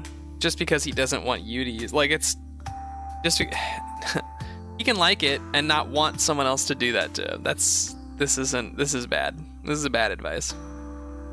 He knew what you were thinking. He should have pulled over. He wanted this to end, think about it. Again, if true, think about his story. He's sitting in the car thinking, oh fuck, I have to come out as liking stuff in my butt. I have to come out as, being into this. And I don't know if she's gonna look at me the same way after that. He's like, I never wanted anyone to know that about me. Oh no. What can I possibly say? Ugh.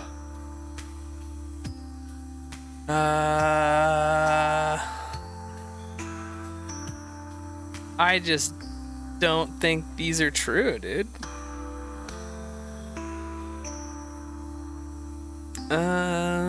I would be very interested to know that. See, I just don't agree with some of these. Just because he does like to do that doesn't mean he would like it if she did it to him. So, that's just not a...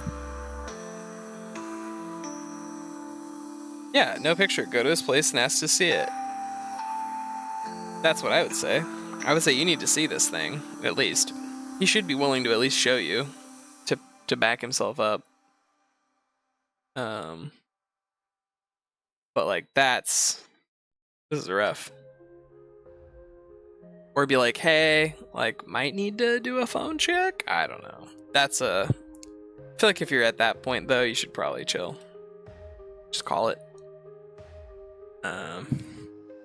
Wow. Wow. I told a friend I had feelings for her twice and got rejected in my 20s. I found out a decade later she has feelings for me. What the fuck? I had a girl who I was best friends with from the age of 19 to 23. Let's call her Mary. Around 21, I discovered I had serious feelings for her. As serious as they can be in your early 20s with no dating experience. I worked up some nerve and told her how I felt. She was very kind, told me she did not feel anything beyond friendship. It sucked, but that's the way life goes, and we continued on as friends. A few years later, feelings got intense again. I said the same thing, but Mary had the same response. I eventually realized two things. My feelings weren't going to change, and neither were hers. She eventually started seeing a guy around that time, and I did not feel right continuing such a close friendship with her with someone who had a boyfriend, so I backed off and we lost contact over that year. A few years later, I was at a fast food restaurant late at night and was going through the drive-thru. Guess who was in the car behind me? I pulled into a parking spot and got out to throw some garbage away in a trash can. I did it intentionally to see if she would notice who was in front of her and if she would do anything about it. She ends up, pulling into the stall next to mine and saying, "Hi." We play the "good to see you, how have you been" conversation. She mentions she's no longer seeing anyone. We chat a bit more, give her a quick hug, and we part ways. I get a text from her about a week later saying hi and wondering if I wanted to hang out. Stupidly, I said yes, knowing that I still had feelings for her. We get back into the usual habit of going out for drives, having coffee. Although it was fun and familiar, I have this nagging feeling in the back of my mind that that is dumb. Fast forward about a month and a half, I get a text from her in the evening asking to hang out. Something in my mind just flipped. I heard this voice inside my head saying, If you go out, this will not end well. You want Mary, but she doesn't want you. I put the phone down without responding to her text. I end up receiving a call from her about 45 minutes later, and I just don't pick up. It was a punk move on my part to not respond, but I don't think I had the courage to say, I don't think we should be friends anymore. I delete and block her number. Yeah, this is a punk move, bro. Oof. It was a punk move on my part to not respond. No. This last part. I didn't even give her a chance. I just blocked her number. I'll never speak to this woman again. Screw it. 5 months later, I end up in a relationship with a woman who would eventually be my wife, the woman of my dreams, and just an all-around better fit than Mary ever could have been. Over the course of my first year dating, we talk about our past relationship, and I tell her about my one-way feelings regarding Mary. My wife was super sympathetic and also very thankful because according to her, Mary must be blind to let someone like me go. I recognize now that I had some extremely rose-colored glasses when it came to Mary, but being young and infatuated made me overlook a few significant red flags. Fast forward a decade, my wife comes to me with a weird look on her face. She had been hanging out with some good friends of ours. Ours friend, Jess, had brought up... She had been hanging out with a good friend of ours friend, Jess. This sentence sucks. Had brought up Mary in conversation. The friend asked my wife if I had contact with Mary in the last decade or so, which I haven't. My wife says no and gives the friend the short version of what I wrote above. Quite a few of my friends knew that I had feelings for Mary, but that didn't go anywhere because Mary only viewed me as a friend. Jess mentioned to my wife that she had run into Mary a few years ago. My name had come up in conversation and Jess had asked Mary why we never got together. Mary says that she regretted to this day and that she did have feelings for me. I know that ending up with Mary would have not worked out, but there is a part of my brain that wonders why she couldn't admit to me when I told her twice how I felt. Is it weird to be wondering this? Damn it, I'm doing it again. Just keep on keeping on. I mean, it sounds like she fucked up, but then at the same time, I mean, the part where you just I deleted and blocked her number. It sounds like this was the moment where you were at a crossroads. Yeah, if you go out, this will not end well. You know what, man? Maybe that was an angel inside your brain determining for you what the optimal future for you was going to be. And it turns out the optimal future was not her. Not her. Good job. Yeah. Sorry, Mary. Busted. Perhaps she's looking at the past with rose-colored glasses. What 39-year-old Mary wants in a man will be different to what 21-year-old Mary wanted. True. Everything worked out. Yeah.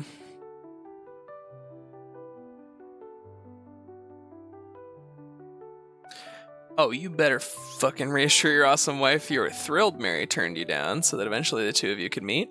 Okay, yeah, make sure you do that. Already done.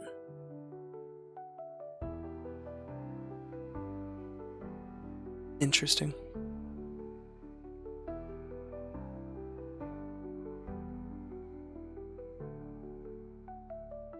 Wow. My husband shouts at the kids and is always threatening consequences that are too harsh.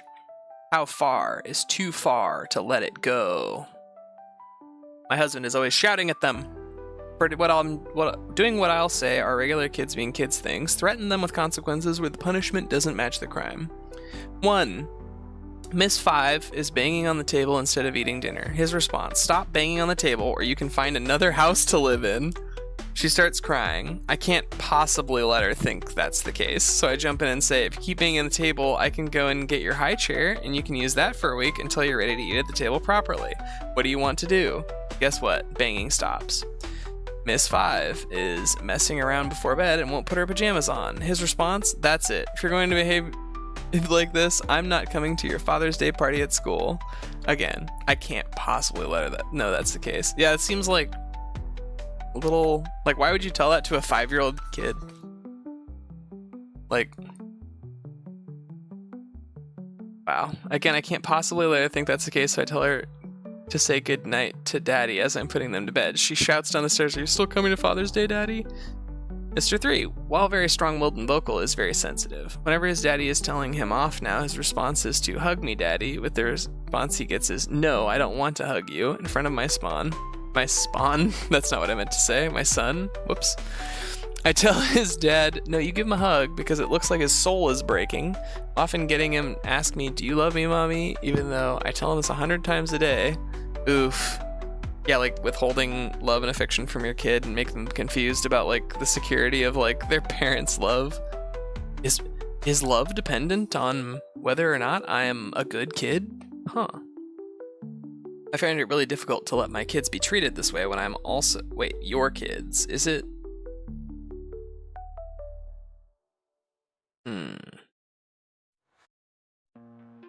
My husband shouts at the kids, not his kids.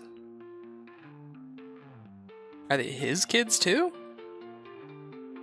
Again, tonight his consequences are not reasonable. I was told, well, what you're doing isn't working. Okay.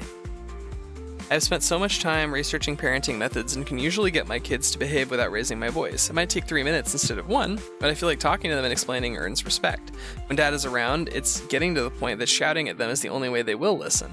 I just don't get the same behavior from them. My husband seems to think kids need to be disciplined or shouted at to get into line. It might take more than 3 minutes to get them to comply, but usually we don't repeat the disobedience again. Our daughter gets angry and shows her teeth back at him when he gets angry, and I can just see her turn toxic. I've sent my husband numerous parenting podcasts, clips, etc., all very engaging and interesting ones I've curated to spark his interest. I don't think he's looked at even one of them. I've explained what methods I use / think are more effective and why. I've explained I came from a house where love was withheld and it's not okay. I'm still damaged from it. Nothing changes. He came from a house where everyone was screaming. He has time to chit-chat to his mates while driving between jobs but can't listen to a podcast. He can watch his shows on TV at night but can't absorb some parenting methodologies that will make our lives happier. I offer him time and time again. Oof. He's either in fun, play daddy mode or screaming daddy mode. I'm at the point now where I can't even drag myself out of bed in the morning because I feel it's minutes or seconds until someone is shouting. That's normal for him. He comes from a household where everyone is shouting all the time. So to him, like, this is completely normal. It'd be like, if you're like really good at kayaking and you're like, I really like to kayak, you know, my family is a bunch of kayakers and they like to kayak, and you're like, you are kayaking and you meet a guy one day and he's like, hey, I like to kayak too, and you're like, oh cool, we should go kayaking in the same boat together, and he's like, yeah, totally. And so you get into his kayak and he starts like trying his best to flip the kayak. He's like shaking and like he's moving from side to side, he's paddling like crazy and stuff, and you're like, what are you doing? And he's like, I'm kayaking. And then like he's like, see, I mean, this is how I learned how to kayak. And he shows you like videos of him and his family, and they're all doing that. They're just like acting crazy in the kayak and like trying to capsize it the entire time. Like this is the situation that you've entered into, where like he thinks that what he's doing is completely normal. This is what he grew up in. This is a normal home is a screaming home. Like, disciplined children are children who have been screamed at.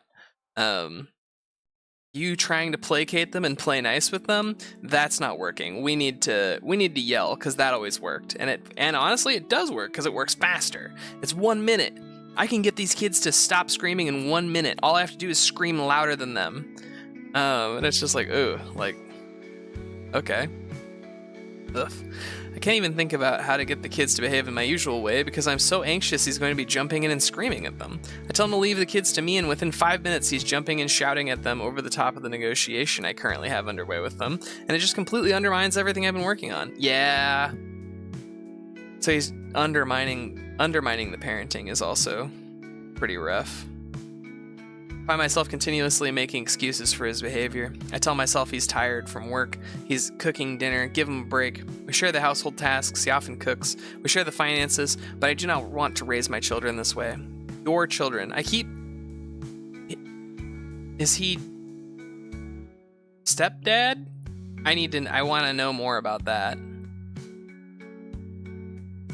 Because that will change this, yeah.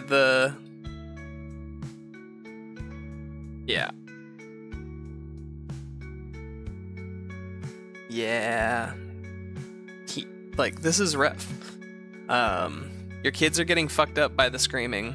You need to probably take a long look and decide whether you want your kids to grow up in a place where they are taught, good coping mechanisms and a good way to love other people, or if you want to continue the cycle of shouting. I also would love to know if it is just his stepkids and not his biological kids. I wonder if he treats them worse because of that. I always wonder that. And I know that's maybe not, I don't know. It's one of those things where it's like, I know that's not all the time, but definitely enough of the time it's true. Oof. Didn't come from a broken home, so I asked, what's better for the life of a child? I'm furious, for you and with you. Oops. Yeah. If you put your foot down, if you do not get help for your verbally abusive ways, this marriage will end. I will not subject our children to an abusive parent. They're afraid of you. Yeah. True. Beautiful said and thank you. There are a few phrases in there I haven't yet used. Thanks. Getting through to someone that abuse can also come in an emotional and mental form is harder. Right, it's like, well, I'm not hitting them. It's like, yeah, you're like terrorizing them emotionally. That's why they are saying the things they're saying. Oof. Snapped at my wife a week ago and she's barely spoken since. Ooh, removed by Reddit's filters.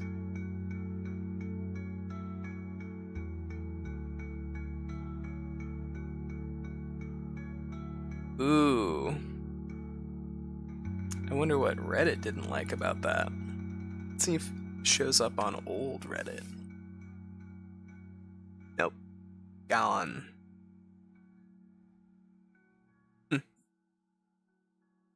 We'll never know, chat. Oh, it's just gone. Oof.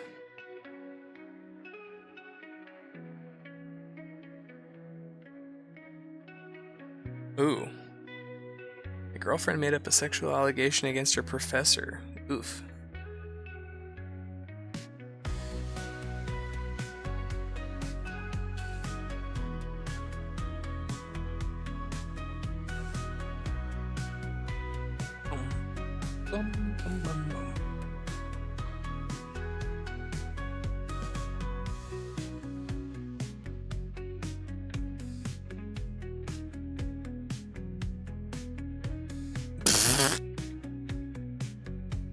A 30-year-old male tells his 30-year-old female girlfriend that she is not dressed hot. She was highly sexualized during high school and college years. She dresses very girly. I don't mean that offensively. I'm talking very ladylike, comfy clothes. I've never had a problem with any of the clothes she wears. Never suggest she change her style. Recently asked if she dresses hot, and I said no. By hot, she means like the skimpy gym outfits, or I don't know, sexy, trendy clothes, tight body-hugging things, and she doesn't wear those things very often. Maybe 2 things in her entire wardrobe fit that description. And because I said no, I think she took it personally, even though I tried explaining that just because she doesn't, it does not mean that I'm not literally always attracted to her. You're both 30. Why are you having a 17-year-old conversation? This is a conversation a 17-year-old girl has with a 16-year-old boy, or vice versa. Like,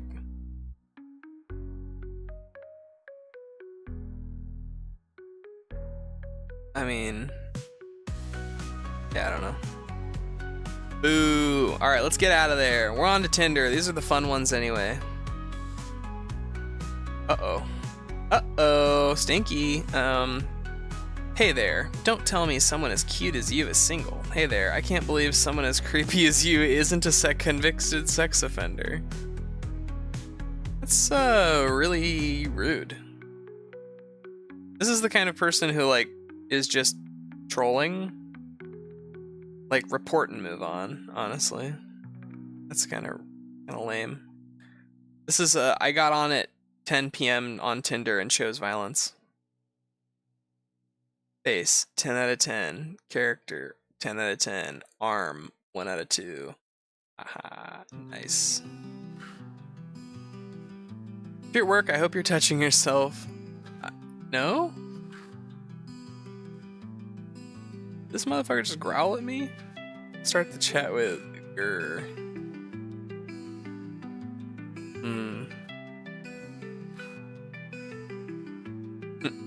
Do a face rating? No, that's not nice. You're all too boring compared to him. You. Tired of the same boring guys on here. You're curious, adventurous, open-minded, and looking for something more interesting. You're craving who knows how to drive you wild with pleasure and make you feel like a goddess, butterfly. Me, business owner, investor, animal lover, world traveler, and the dominant man you've been looking for. I love the yeehaw emoji. Beautiful. Perfect time for it. Swipe right if you're ready for an adventure. Don't be afraid to say hi. I'll take care of the rest. Boom. What is that emoji? That looks like a hand, but I'm trying to figure out what the... That's weird. What is that supposed to be? Oh, that is a hand. I thought this was the fingers, and then this was like the rest of the arm or something. Like a guy holding his arm out or something. I don't know. I think my eyes are failing me. I think in the last 5 days I've streamed every day for 5 days, and I think I've streamed more hours. I don't even know. My brain is mush. My eyes are failing me. My neck is killing me. My back is ruined. But I do this for you. I do this for you, dear viewer, so that you don't have to. Losing it. Alright, let's go. Wow, I really enjoy online dating. What do you do for a living? I'm a machine learning engineer. Aren't you unemployed? What do you do for a living? What? Yeah, I'm unemployed. I'm living on savings, but my profession is machine learning engineer. How much is your monthly salary? What the fuck is this? How much is your monthly salary? How much money do you have now? Just tell her, dude.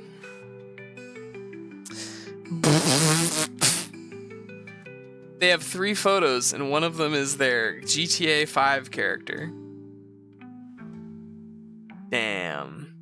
I think you might be getting catfished, dog. That filter is crazy. Wow. I don't think that means what you think it means. Something that's non-negotiable for me is doing drugs. Wait, does that mean you want me to do drugs? I mean, yeah. You have to do drugs. If you're not doing drugs, I don't want it. Get away from me. You're gross. I think I'm done terrorizing dating apps. The best way to ask me out is by stalk me for every minute of the day for 5 full days, and instead of just asking me out, I want you to spread rumors about me and tarnishing my reputation until I have no more friends or family, then swoop in and make me depend on you. What? What's that? That has to be it. That's obviously a joke. That's my terrible at FIU, and you probably won't give me the time of day because of this, but I have to admit, before we meet up in person and fall in love together, I'm actually a rabbit. I know it can never be love now. The thing is, I've been stalking you for the last 5 days, and I haven't seen you turn into a rabbit once. Are you a liar, sir? It's okay, I believe in marriage without love, so we can still proceed with marriage. Wow, you almost done with the... You're almost done with the process. I can't wait. Might have been stalking my pet human. I'm currently in his brain, controlling him. I'll be done soon. That way we can get to our loveless marriage. Yeah, people say this is so...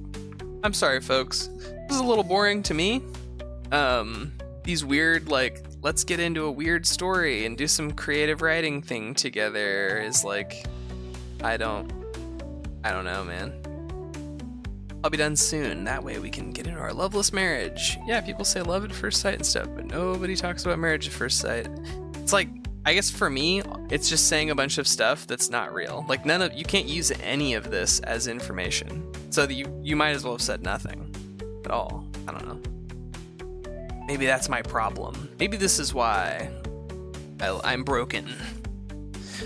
Yeah, people say love at first sight and stuff, but nobody talks about marriage at first sight. I'm so happy you're gonna make me sad. But for real, do you actually fear rabbits? Like, is that a thing? Yes, it is. I panic when they look at me with their beady little eyes. My god, I don't know why I find that kind of funny. My friend had a pet bunny. I remember they bit me first meeting. So you're saying you don't like beady little eyes? I don't like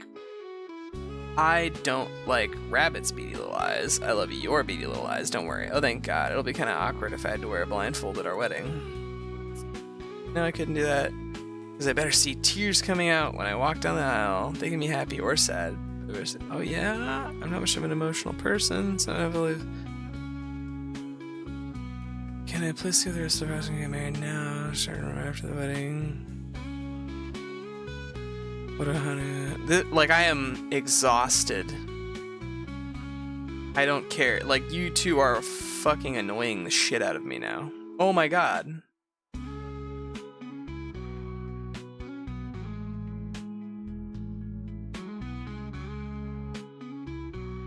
Great job. You got the fucking number. At what cost? You guys are weird. I'm exhausted. None of this was funny.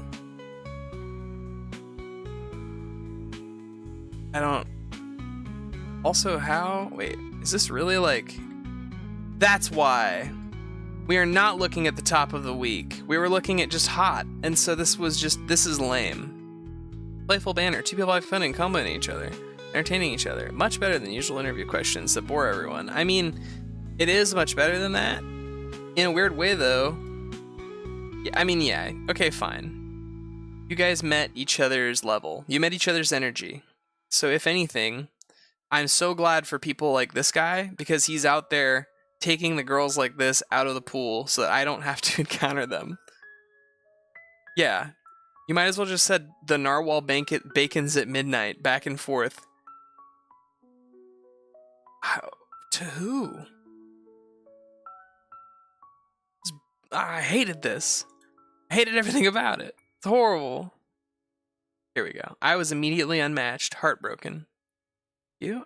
Blank area. Perhaps a good thing for you, however. I may corrupt that innocent smile. While yeah, most definitely I'm a dominant alpha male who enjoys taking charge. Hopefully that's not a problem, but a preference? Not so much. Any man that needs to boast about being an alpha male is usually a little bitch that whines about everything and never takes accountability for their own actions. I mean... Yeah, you kind of tanked it, but it seems like you weren't picking up what he was laying down earlier on. But yeah, that's one way to...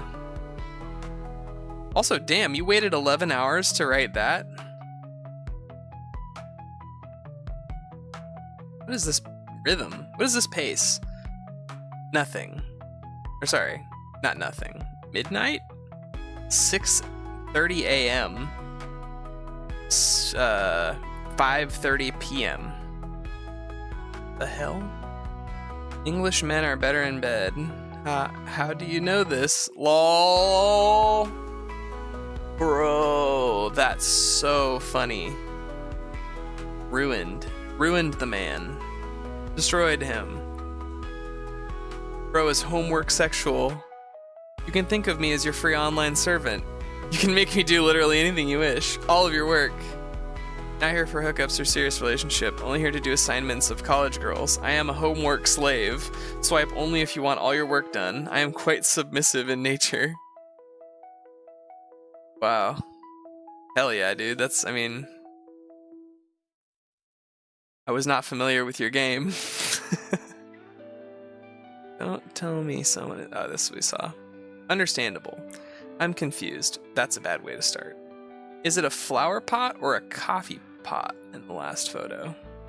Or wait, coffee cup in the last photo. It's a cup. That's unfortunate. I was hoping it was a flower pot. Sucks for you. When I have nowhere to put the flowers from our first date, we probably won't get that far. Very cool.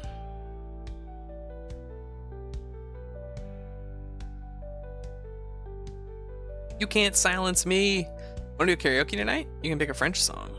Sorry, I'm not looking for fleeting pleasures. I think you've got the wrong person. I've described it pretty clearly on my Tinder profile. It's karaoke, not marriage, but you're right, wrong person. Good luck, Mandy, or whatever your name actually is. If you don't have long eyes, go to the hospital. What? Is that a...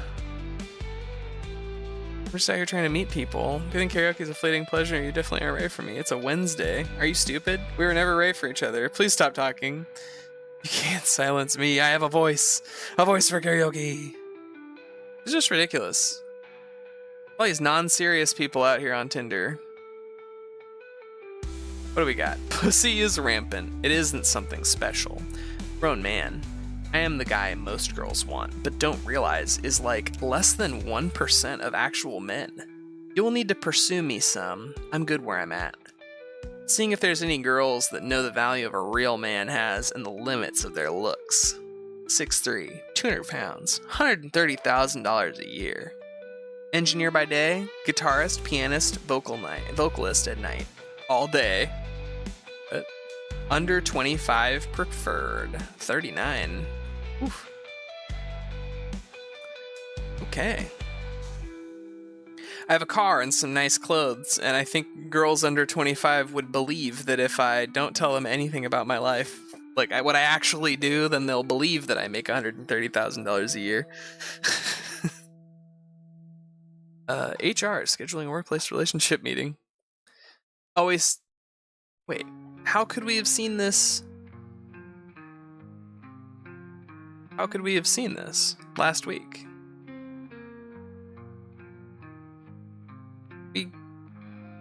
How could we have, is my main question. How could we have seen this last week?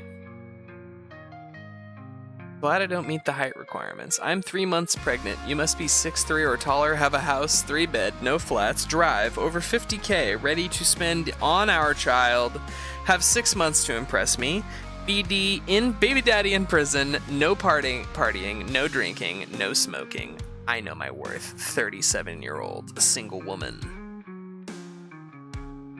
With a child. Sorry, single mom. That's what I meant to say. Single woman. I'd start drinking just to not meet her requirements.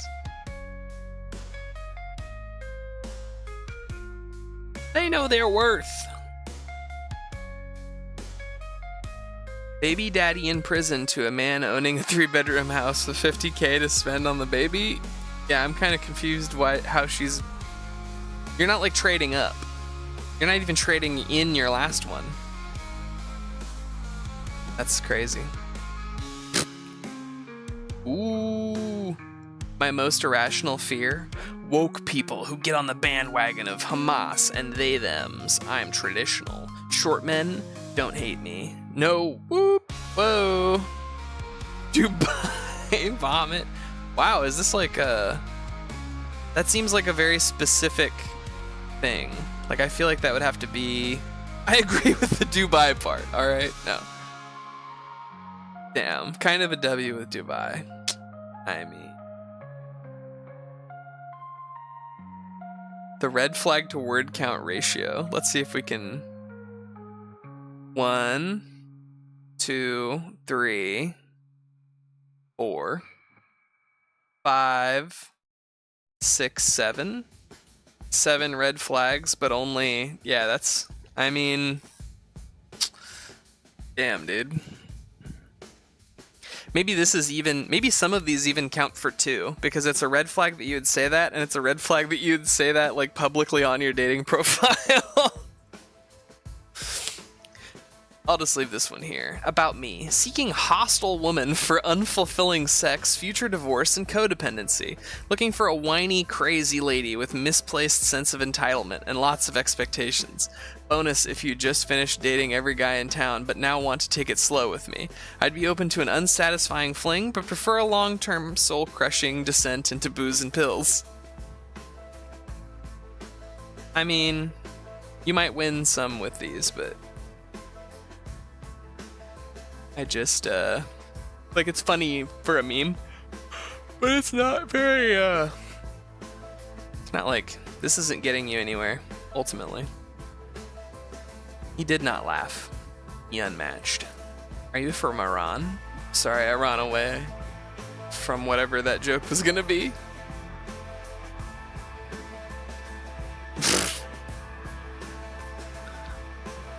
Oh, 2 truths and a lie. Have done anal. Only 3 guys have made me, whoa, hello. Why would you, we're supposed to go on a first date this Monday. What? Got a lady pregnant. No, I'm kidding. Pregnant. You did, like, recently? Like, doing the blood test today. Help me, need advice. Bro, didn't your bio say not looking for hookups? Loved that. That's funny, dude. Bro.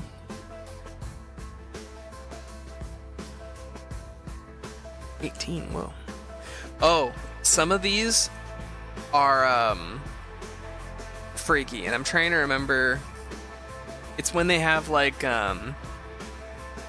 it's like when it says 20 or something here, it's like 20, but then like in the bio it's like I'm actually 18. And it's like, oh, so you're telling me when you were 16 you made a bio on here that was 18. So you were catfishing adults when you were a 16-year-old girl. Yikes. Giant yikes. Huge motherfucking yikes. And like, thank God Tinder is attached to your phone number. So you really only ever get the one account. That's messed up. Everyone starts at 0. If you play hockey, leave. -1,000. If you love Black Cats, 5. If you own a non-Apple phone, -7. If you're a dreadhead, +10. So does she mean if you have dreads, or did she mean deadhead? If you're fully white, sorry. You play a sport that's not hockey. If you're unemployed. If you are unemployed but in school. If you can't drive. If you're 6 feet or over. You can't swim. You have an accent. You don't like football. Like American football or soccer. If you like country music. +5, hey, whoa. If you only listen to new rap, I don't listen to any rap. Haha. If you like sushi.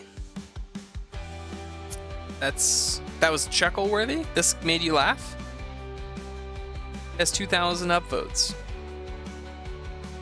How? Why? Sorry. Chip problems with the Canadians? Did I miss that? Oh, hockey. Heard hockey playing X stuck his puck in another goal. True. Just cat-loving country music listening Apple phone snob who likes to swim and probably doesn't drive or work. Ooh. Looking for a 6-foot-plus non-white guy with dreads who doesn't like new rap with an accent to go on a sushi date with. Also her ex-boyfriend or a longtime unrequited love played hockey.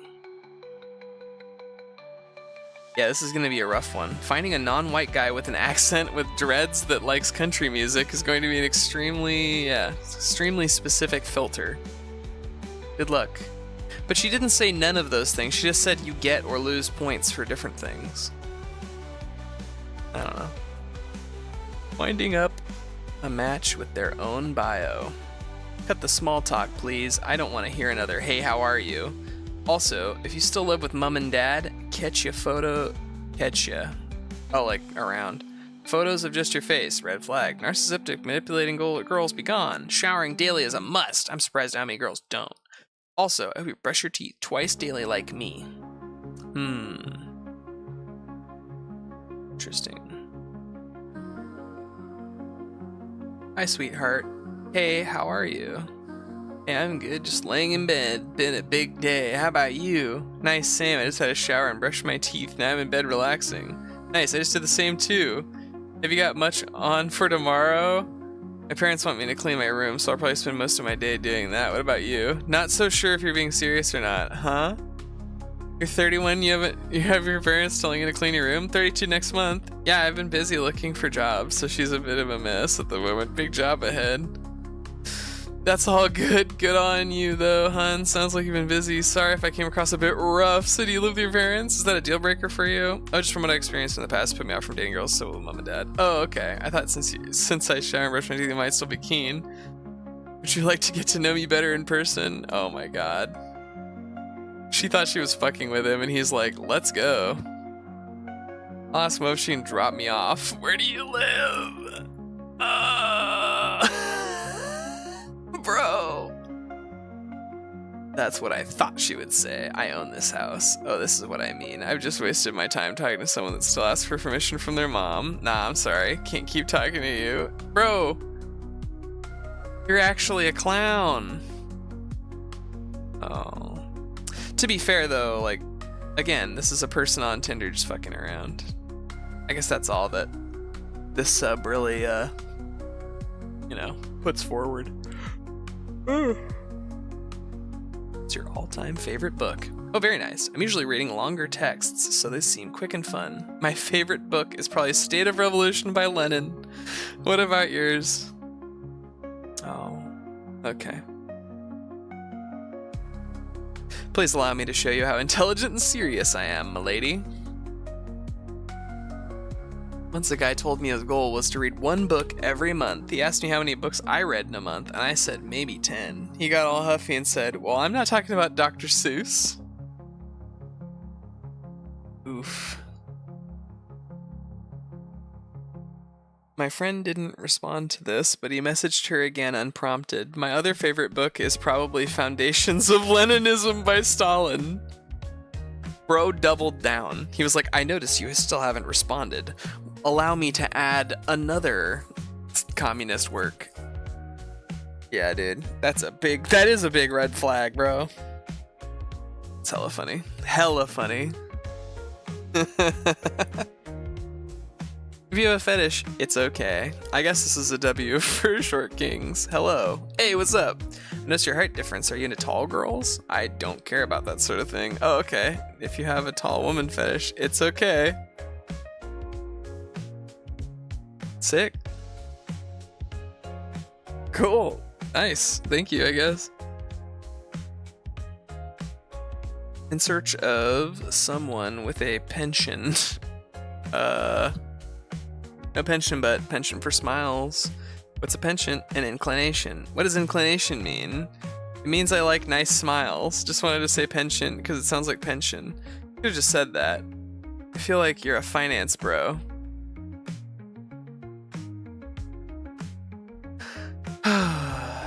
Please tell me that English isn't her first language. She's 25. Tell me this isn't her on vacation and it's where she's from or something. Because if you don't know what any of these, if you don't even know what the word inclination means, I don't know what to say to you. Where are all the literate people? Nice, dude. His dog is a big, hardcore Republican, dude. His dog is a Trumper. That's a red flag. How did your dog end up loving Donald Trump so much? I don't know. Wait, Keith? No. Kristen. Kristin. Yo, that's a lady's dog. That's a lady's dog with a Trump flag on its neck, and she's almost 40. QTNA, need a facial? Were you kicked in the head by a horse? Okay. Venting. Girls don't care about your truck. I mean, you don't care about his truck. I'm sure there's plenty of people who love a truck this big. Also, you're not looking at it like this. Look at how much utility this man is showing off in this picture. He's like, did you just get a couch off of the local Buy Nothing group and you need to go pick it up and have it delivered to your studio apartment in downtown? I will be unable to park my car because I cannot fit this giant truck on in street parking in the city. So I will be almost useless except for the part where I can at least get the couch there and we can like unload it really fast and then I can like drive home after that because I, again, cannot park anywhere near your house with a truck this big if you live in the city. Otherwise, if you have other stuff that he can haul around, he also loves Spotify. His interests include Spotify, gym. I don't know how Spotify is an interest. Interesting. Oh, me? I love Spotify. Hey, tell me a little bit about yourself. Oh, me? I love Spotify. Spotify? I love it. I would consider it one of the top 5 things that I think about when I think about myself. Spotify. You didn't just put the word. I feel like music would make a better. I'm interested in music, or like country music, or like a specific kind of music. But Spotify is an interest. Maybe I'm looking way too deep. Saw this earlier. We started chatting not even an hour before.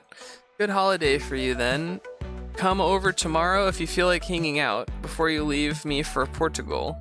I would love to visit too one day. I really liked it over here. Nah, I don't think I'll meet with someone I met on here. To be honest, you're only worth a one-night stand. I would never take you seriously. Look at your face and body and compare it to mine. You stand no chance. My advice for you is stop Tindering so much for attention and start working out. Maybe one day someone will take your ugly face seriously. Wow. Wow. I'm just gonna try. Like,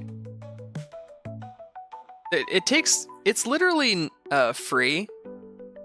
It's free to just be like, oh, okay, well, I'm on here to meet somebody to hang out with, so peace. Easy. It's free to do that. This takes effort and time. You need to sit there and type out multiple messages, and you might start it with haha, and you might be trashing the other person, but like, you're clearly the angry one by sitting there and writing all this out.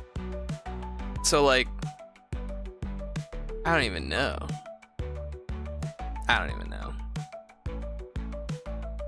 2.5 years after swiping right, she said yes. Aww. Congrats, you two. Well done. Great job. That's what it's all about. You're such a cutie. Am I not a little old for you? I don't know. If you're saying that, then why wouldn't you? What? A cutie. You are such a cutie. Blank. Hi. You're such a cutie. Mom code 96. Seems like you would be a girl. So you said you're such a cutie to a man who is older than you? I'm very confused. You did swipe on me, so I presume you don't mind. Yeah, of course not. Maybe a little, but I've always liked exploring. Good point. We should probably meet to find out. Nice. Whoa, Mr. Mojo FOMO, I like these. Even if you are, I'm guessing you're still strong enough to get me on my back and put my ankles on your shoulders. Jesus Christ. Woo. Rude, probably. Didn't mean to swipe on you. Boom. Dude, you should read these in like HK47's voice. Polite. Of course not. forward. Good point. We should probably meet to find out. That's funny. The crabby bastard in me would say, then why the fuck did you message me? Yeah, like, why would you say that? I'm interested in knowing, though. How old is he and how old is she? Because that'd be...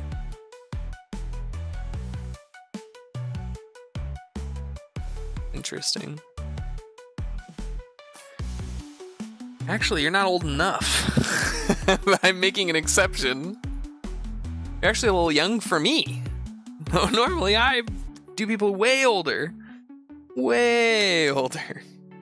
I'm looking for a guy no younger than 80. Things you need to know about me. I don't do PDA. My relationship status, Netflix and wow, clit stimulator. Every time I follow my heart, it leads me to dick. I want something real. I need anal due to certain restrictions. Wait, what? Muslim? Okay. Okay.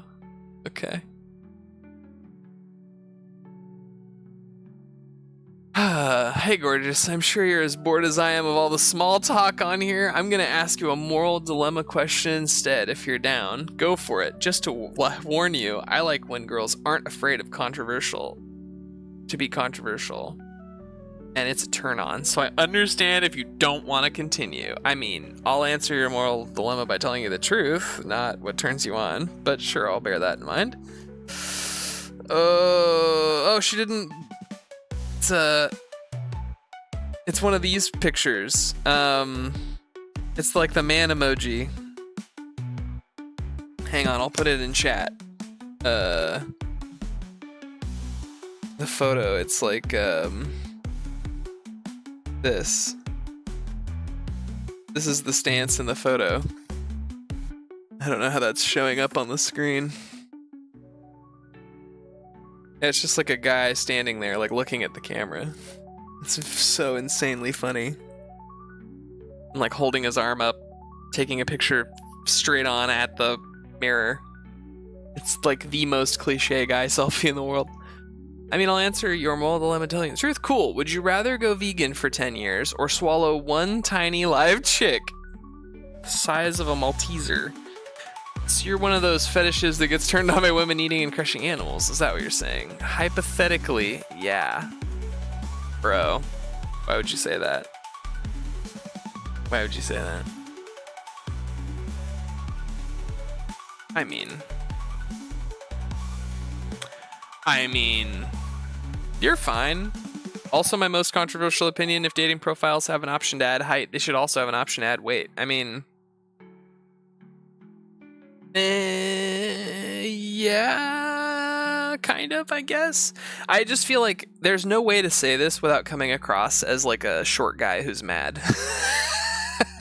There's literally no way to say that without, yeah. So you need to be like 6'8" if you're gonna have this opinion. It's funny.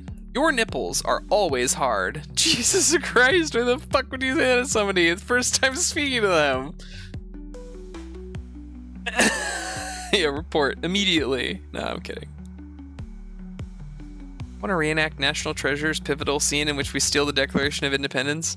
Every morning I wake up and ask, is this the day that someone will finally ask me to reenact our own dramatization of the 2004 cult classic National Treasure? And every day I was disappointed. Until today. Where have you been all my life? Reenacting the 1999 classic, The Mummy, starring Brendan Fraser and Rachel Weisz. Where have you been all my life? Hiding in the row of the old Blockbuster they haven't torn down, right between the Titanic and Gladiator VHS tapes, waiting for you to find me. If this goes on for another 8 pages, okay. Thank you. Very bold of you to assume someone as nerdy as me doesn't already own all 3 extended. But we could still split a Wendy's 4 for 4 in the cool basking glow of the red box machine on a warm summer evening. I'm a bougie bitch and do the $5 biggie bag, but you can have my chicken nuggets. See, okay, cool. But like, this needs to convert into a date. If you guys kept doing this for another 10 pages, count me out. I'm good. Just get to the point, guys. Get to the point. Want to be impressed and disappointed at the same time? Let's hear it. The amount of time it takes for me to solve a Rubik's Cube is about the same amount of time I last in bed. I can make this work. You teach me how to solve a Rubik's Cube, and we can work on the ladder. I gotta learn how to solve a Rubik's Cube!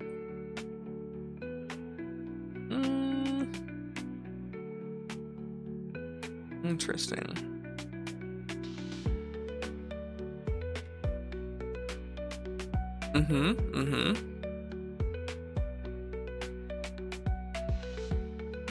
True. I would last for hours because I don't know how to solve a Rubik's Cube. I mean, I understand the end goal. I don't understand... I mean, and I also understand how to get to the end goal. I don't have like a technique, I suppose. I don't understand any technique. I can't look at a Rubik's Cube and be like, ah, yes, I will easily solve this. Oh. Perfect work. So my friend and I matched with the same guys. Tinder equals the jungle. Hey, want me to skip the small talk and jump straight into the controversial questions? What's the controversial question? What's your opinion on pubes? Haha. You sent my friend the exact same message. Yeah, I copy-pasted the opener to everyone. First time to dating apps? Wow. Yet you're surprised when people copy and paste openers. So you have no brain. Experience maybe, brain no. Wow, bro. You're so butthurt. Also, what's your opinion on pubes? Haha. Is so, like, awkward. This reads so awkwardly. Want me to skip the small talk and jump straight into the controversial questions? Haha. How old is this man? It's also another guy just looking straight at the camera. Like, what are these pictures? His body isn't, he's just looking at the camera. It's so funny, man. I'm not trying to be like some enlightened male or anything like that, but there's definitely, there's pictures, like, I feel like add some fucking depth to this. This is like, trying to think. It's like, you're at like the man enclosure, and you're like, all right, men, I'm gonna take a picture of one of you, and like the man walks up to you, and he just like stands there with his hands by his shoulders like that emoji, or his hands by his waist like that emoji, and he's just like, all right, take my picture. And it's like, bro, pose, do something, turn your body to the side, sit at a chair, have something in your hand, like, be doing something. But this is, it's just like, I'm staring at the screen. But yeah, this is a guy that's very pissed because his copy, you have no brain. Okay. Oh, okay. You're swiping on a guy who's pulling up his shirt to show off his abs and flexing. Nice. Hey, how you? Keen to fuck. Very cool. Let's fuck.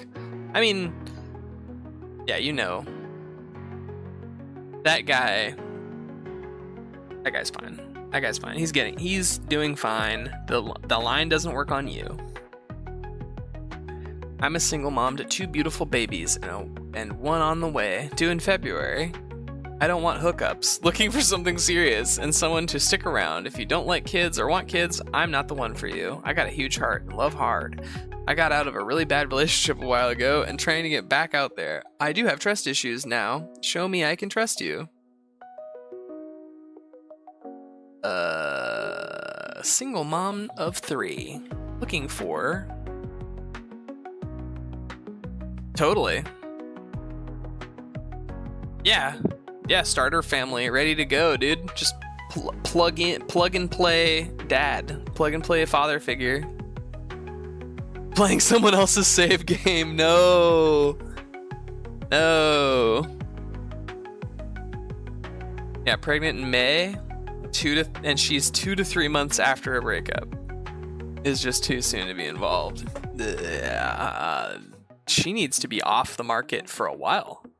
Unless she's trying to pick up a 4th after this one with some other guy. That's so crazy. Couldn't be me. Well, it is in the last 30 minutes, and so I wanted to go to Best of Reddit updates, because that's usually where the real juicy stuff is. So let's do top this week.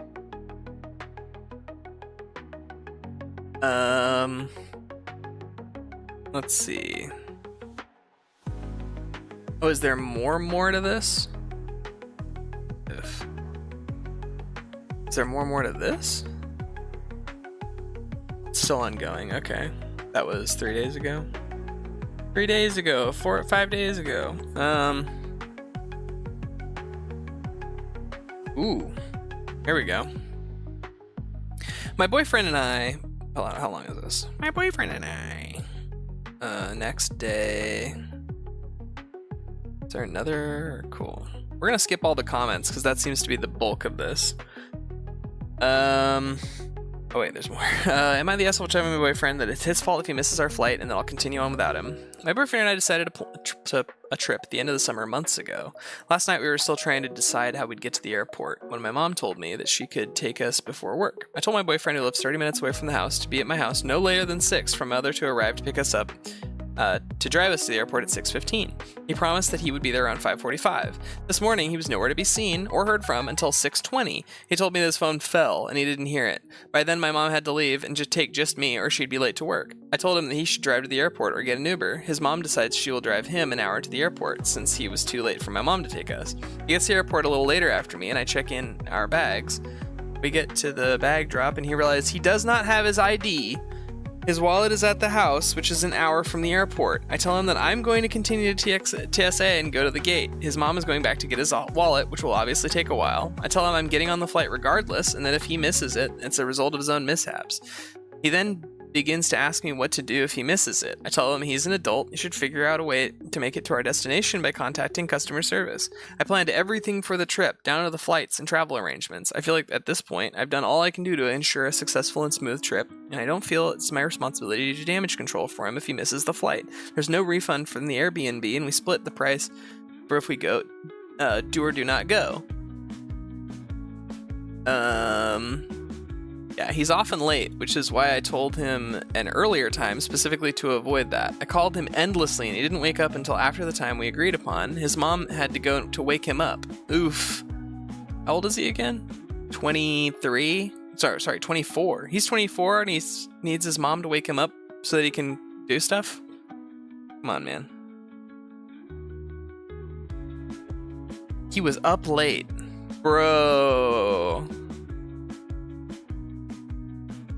Bro, that doesn't help. I told her I was going to leave without him, and she said he was up late. So was I. I already told him I was getting exhausted of planning literally everything, and then I wanted him to begin to take some charge of responsibility.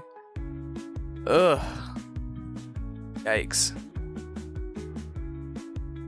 He's overslept and been late for different things on multiple occasions. He does work hard and used to work night shift, so I let it slide, but he did not work yesterday and took a nap during the day. For context, I didn't take a nap, did errands all day, stayed up late for online class, still woke up on time.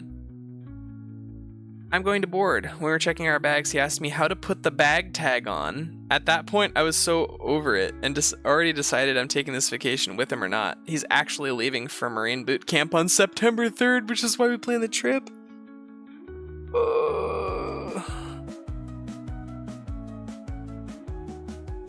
Bro can't even wake up on time and he is about to become a Marine? Oh my god. Well, the good thing about the military is that he'll never have to learn how to think for himself. They'll think for him, and they'll just scream at him, and they'll wake him up. They'll wake him up every morning. They'll make sure he never misses an alarm. And yeah, he'll have a really wonderful structure.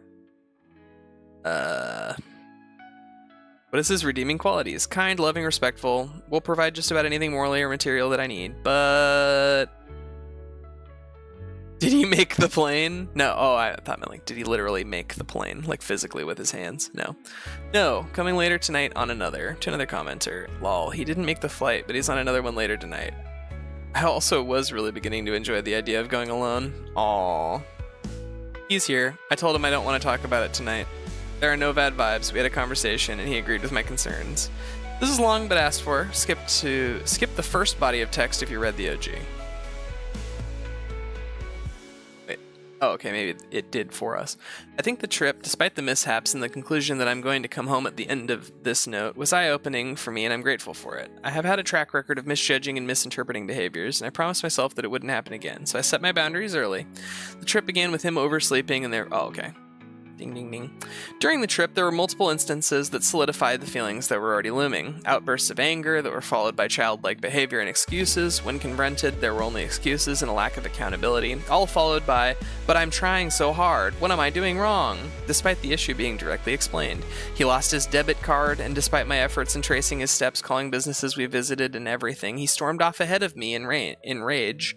Maybe ahead of me in range, maybe she means in rage, leaving me behind, walking alone on the street. When I explained why that bothered me and was unacceptable, here came more excuses and rambling about how he didn't mean for it to happen, but still did it. While walking to different restaurants, he cussed at men who'd even look at me, stare them down, and almost caused a scene. He misplaced his wallet before dinner and acted in the same rageful manner, cussing, slamming things, throwing items around instead of calmly looking for his wallet. I sat there in disbelief, as his behavior had not been something I had seen before. I told him that this was unattractive and demonstrated a lack of control and emotional maturity. More excuses. There are probably more examples that I could use, but they're fleeing my mind. It's the night before departure. I'm in tears. It started at the beach. He decided to take a night swim. All was well, until he lost his ring in the ocean. Luckily, it was right next to him, so I was able to quickly use my hands and grab it. He got out to put it in the sand. Smart, right? Once we were done, he got upset that I sent his mom a video of him dancing. I walked away because I didn't want to hear it. He then called me back to tell me that he lost his ring in the sand. We look for the ring. By we, I mean me, on my hands and knees while him walking around with a flashlight. I finally find it. We begin to walk to the room. I say, "Can I say something serious? I'm beginning to feel like your mother sometimes, keeping track of your things and helping you do damage control." He responds with a lot. How I didn't have to help him. How I don't acknowledge everything he's been doing, like calling Ubers and paying for things. How I'm not like his mom. How he didn't ask me to do anything. In anger, I tell him "fuck you" and walk away. Yes, and it's unkind. I did apologize later. I walk to the room alone. He begs me to talk when he gets there. I don't want to. Oh, it happened again. I'm reading in silence. Let's go. Yeah. He begs me to talk when he gets there, and I just don't want to. I shower, tell him one thing. This trip has made me reconsider whether I want to be in this relationship. He goes berserk, begging me to please talk to him, saying that I don't acknowledge all the good he's doing, and on and on. I tell him I don't wish to have this conversation, don't wish to be touched, and want to be left alone. Here, I also apologize for my rude words without making any excuses. He tells me I'm always rude. Prior to dating, I did use harsh words when he showed up to my house unexpectedly and demonstrated other signs of emotional immaturity and ignored my wishes. He begins to try and hug me. I tell him to get off of me. He continues to touch me as I lay down in the bed, trying to hug and hold my hand. Here, I break down in tears. I run to the bathroom and begin to sob. I came out as he's continually crying and begging me to talk to him. He begins to raise his voice and make a scene. I run to grab the pull-out bed from the closet to sleep on. He blocks me and pushes the bed, telling me I don't need it. I get increasingly aggravated because I'm being blocked, and tell him to move out of my way or leave me alone. He doesn't and protests by sitting on the pull-out bed. I rip the comforter off the actual bed and make a bed on the floor. He takes the blanket and pillows from under me, saying he won't let me sleep on the floor. Is this guy, like, drunk right now?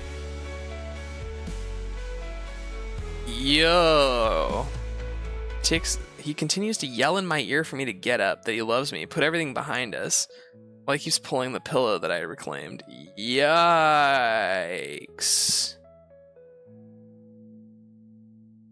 Oh my god.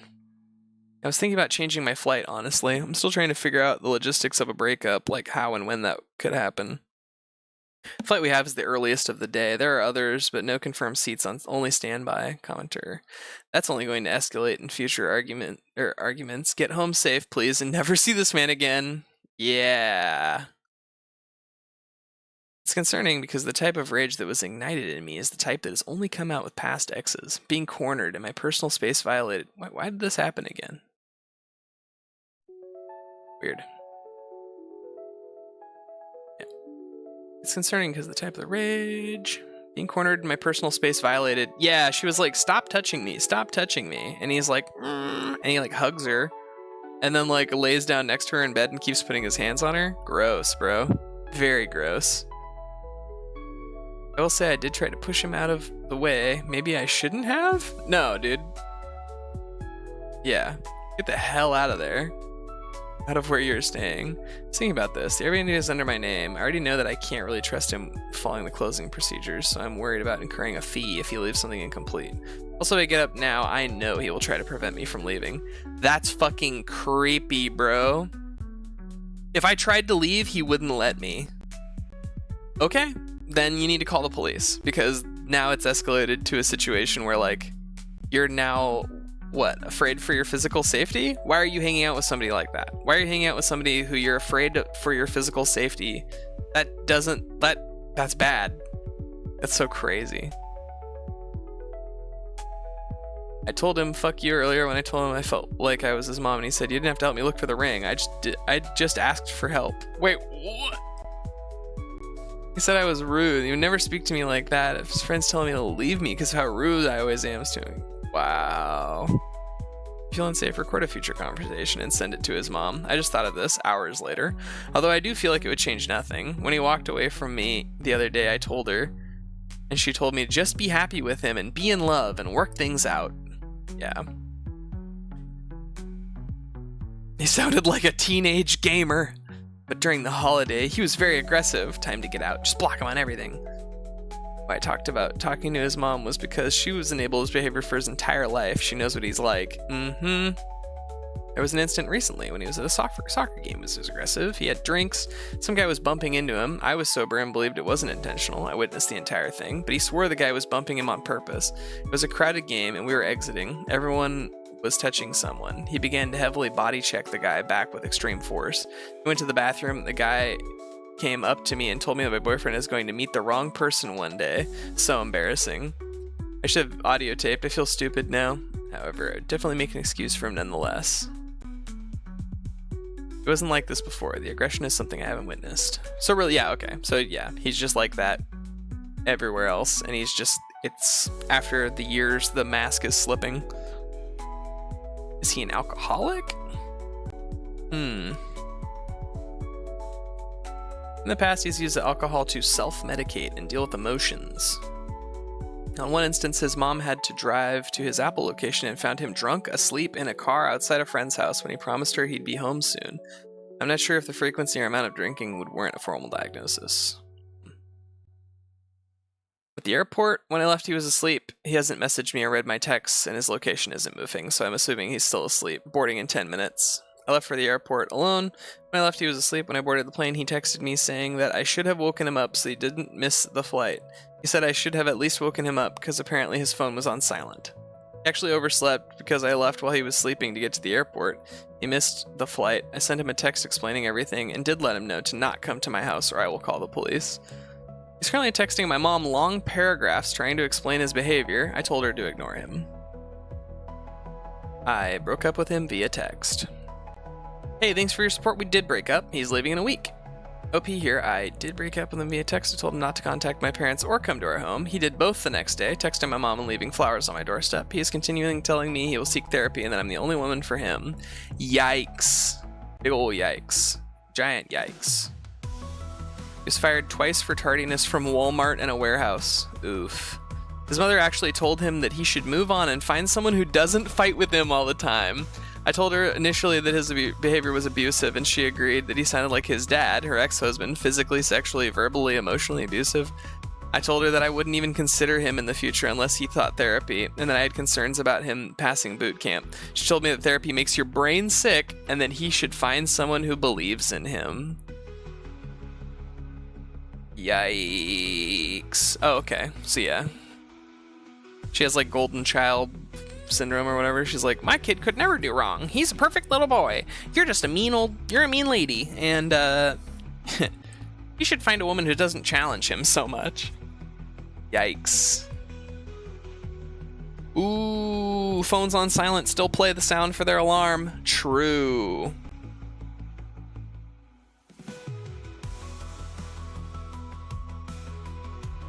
Oh. Anyway, X could be lying about his phone alarm. He Probably was. Ugh.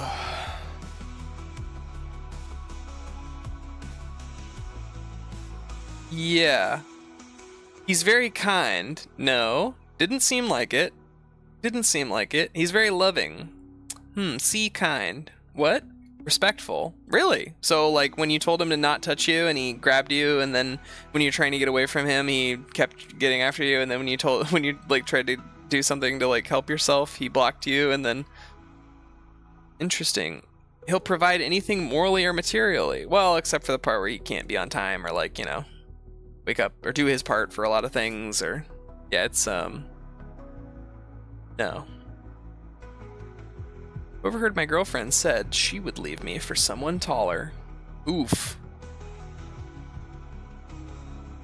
If only he was as tall as X, he'd be 10 times better. If I could find someone taller than him, I would. I guess I should mention my girlfriend is barely 4'11" in shoes. I'm 5'9". The issue isn't the height, but the fact that she would leave me for something so trivial. I talked to her about it since then. She said she didn't mean anything by it, just that she always dated taller men. Bro. I left early in the morning to make sure I wasn't making irrational choices. When I came back, she was immediately apologetic, but I didn't want any more apologies. I talked to her about how little respect she had for me, that she felt the need to make jokes at my expense. She started crying and begging me not to break up and feeding me the standard bullshit people say when they don't want to break up. To not bore you with the details, I broke it off. Good job. Good job. All the comments before I broke up. I was doubting after I broke up with her. She continued to apologize, send me letters, call me a lot. One of those texts I actually responded to, she asked if we should meet up. Without going into too much detail, she wanted a second chance and overall sounded very remorseful. I was about to agree, but something she said made me realize I would be making a mistake. She said, "I'll remember to respect from now on." That sentence made me realize that I made the right choice by breaking up. Since when do you have to be reminded to have the bare minimum of respect for your partner? Either way, I'm glad I didn't give her a second chance. I don't know if any of you care at this point, but there's the update. On a side note, the other day I was hanging out with one of my female friends who happens to be taller, and I guess she saw us and started texting me that she doesn't need me. Started saying that my friend was a pig and that I moved on so fast. I moved on too fast. Blocked her and had a laugh. I know for a fact that I made the right choice. Weird.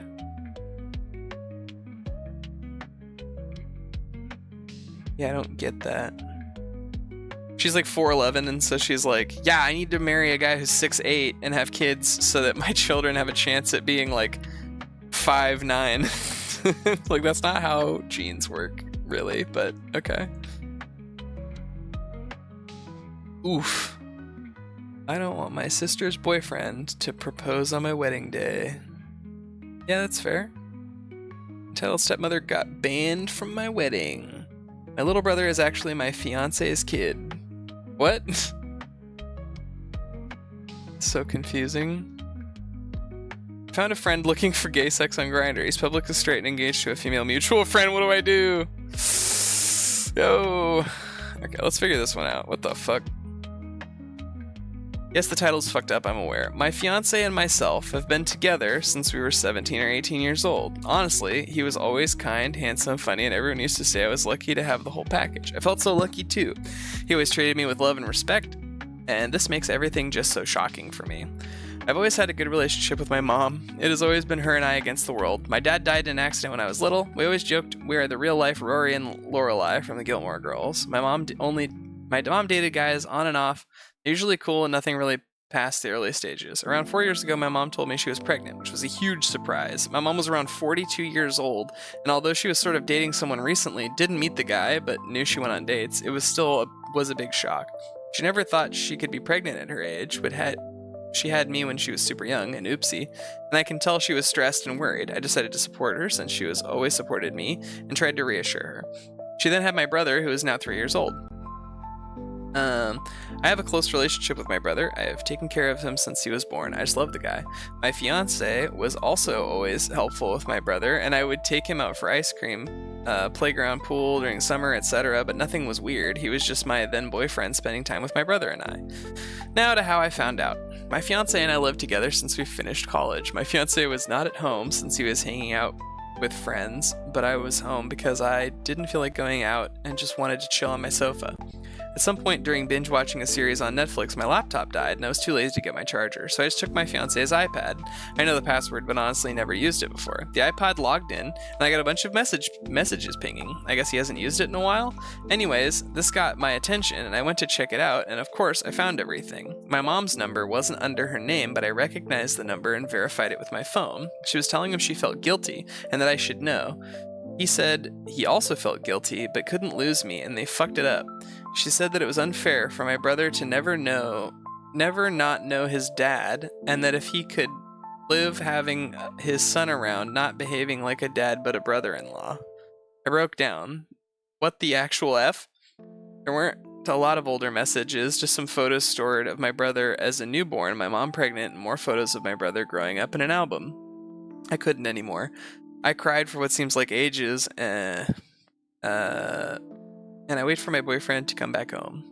I wish I was one of those women that can pretend to get things together before confronting the cheater, but I can't. Came back later that night around 11:30, and I just gave him the iPad with the conversation opened and saw his face completely go pale. Asked for an explanation. When? How? Why? And he didn't want to at first, but he knew he had to. Apparently a few years back when I was traveling with some friends, my fiance and my mom had dinner together. This isn't strange since being part of the family for so long. Sometimes mom and fiance would eat together, blah blah blah. Blah, blah, blah. Somehow, unclear how, since he couldn't explain it well, one thing led to another. He tripped. She spilled wine on his pants. He was like, I'm gonna go to the bathroom to clean this up. And he turned around and he was wiping furiously at his crotch area, and his penis got hard. And he made a weird noise, and her mom walked in wearing a very, very short skirt, and she tripped when she walked in and fell onto him.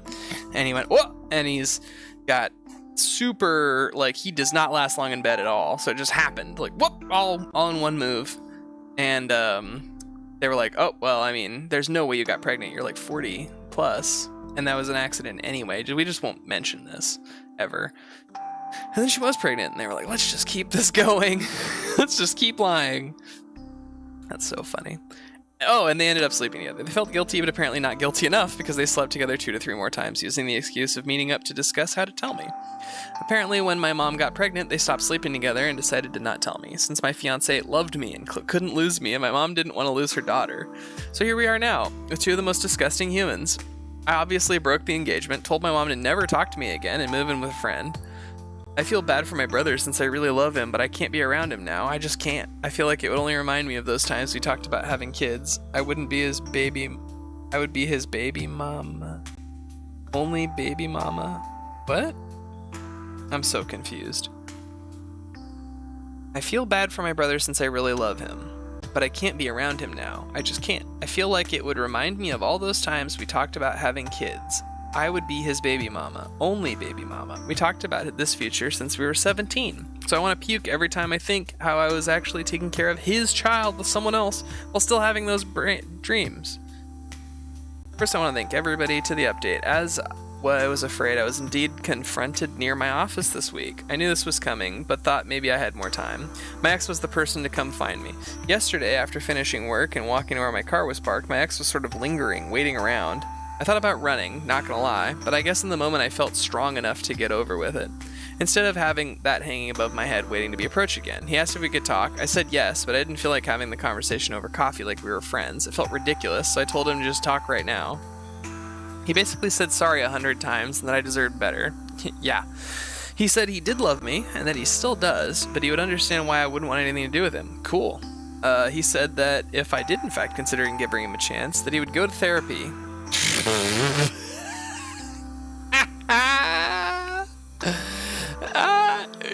I'll go to therapy. That'll fix this, right? He did say that he is in the, or will be, process of getting custody partly from my brother, that he in fact does want to be a dad to him. He said he does not want to be together with my mom, that it was just a stupid mistake. Sure. Couldn't explain why he did it in the first place. I think he doesn't even know himself. I asked if he cheated with someone else before. He said no. I asked why he didn't come clean, and he said that after he did the deed, he always felt panicked, and it hits him that he could lose me, and he just didn't want to. Wow. To have my brother around, ignore their relationship forever? He said he didn't think far enough, and that he was basically going with the idea one day at a time. I asked him if he felt like my mom seduced him. He said it was mutual, which made me want to puke. I asked if he had any contact with my mom. He said yes, but mostly about my brother. He said he told his parents the day before or the day before that, not sure, about everything. The parents were not happy, but they are glad to start building now a relationship with my brother, their grandkid. Dude, some people are so fucking crazy. They're like, oh, well, you know, son, I understand that you got with this girl and you had sex with her mother and then you ended up having a child that you were trying to raise as your girl's brother and in secret. But we're just happy that it's all out in the open now so that we can have a relationship with our grandson. Like, what the fuck? What in the actual fuck? The parents wanted to contacted me, but he told them to wait till he approached me first. He said if he started or thought about the custody before I found out, and he said no, but when I found out, it was like the push he needed. Cool. And this past week, he was arranging all of that mess. That's why he hasn't tried to see me before. He sounded and looked defeated, but the whole thing made me angry. I was mainly depressed before, but now I'm furious. I feel like he's still in an okay place, and he isn't paying for his actions beyond me leaving him. He'll have my brother, his parents, and others move on his life while I lost everything. Yeah, her mom, she loses her mom, she loses her fiance, she loses her family, she loses his family, she loses her brother, and he gets to, like, subsume her life. Wow. We parted ways, not on a happy note, and I told him never get near me again. I was done. He asked me to see my brother still, that I was important to him, and tried to guilt trip me, and it worked, but I still think I can't. I don't know much about my mom, and really hope she doesn't come find me anytime soon, because I'm filming right now, and won't be able to handle it. I'll be contacting my family and friends and finally doing the blasting today. I think it's time, and after my talk with him, I got the extra push I needed. Here we go. I did the blasting, and this is how it went down.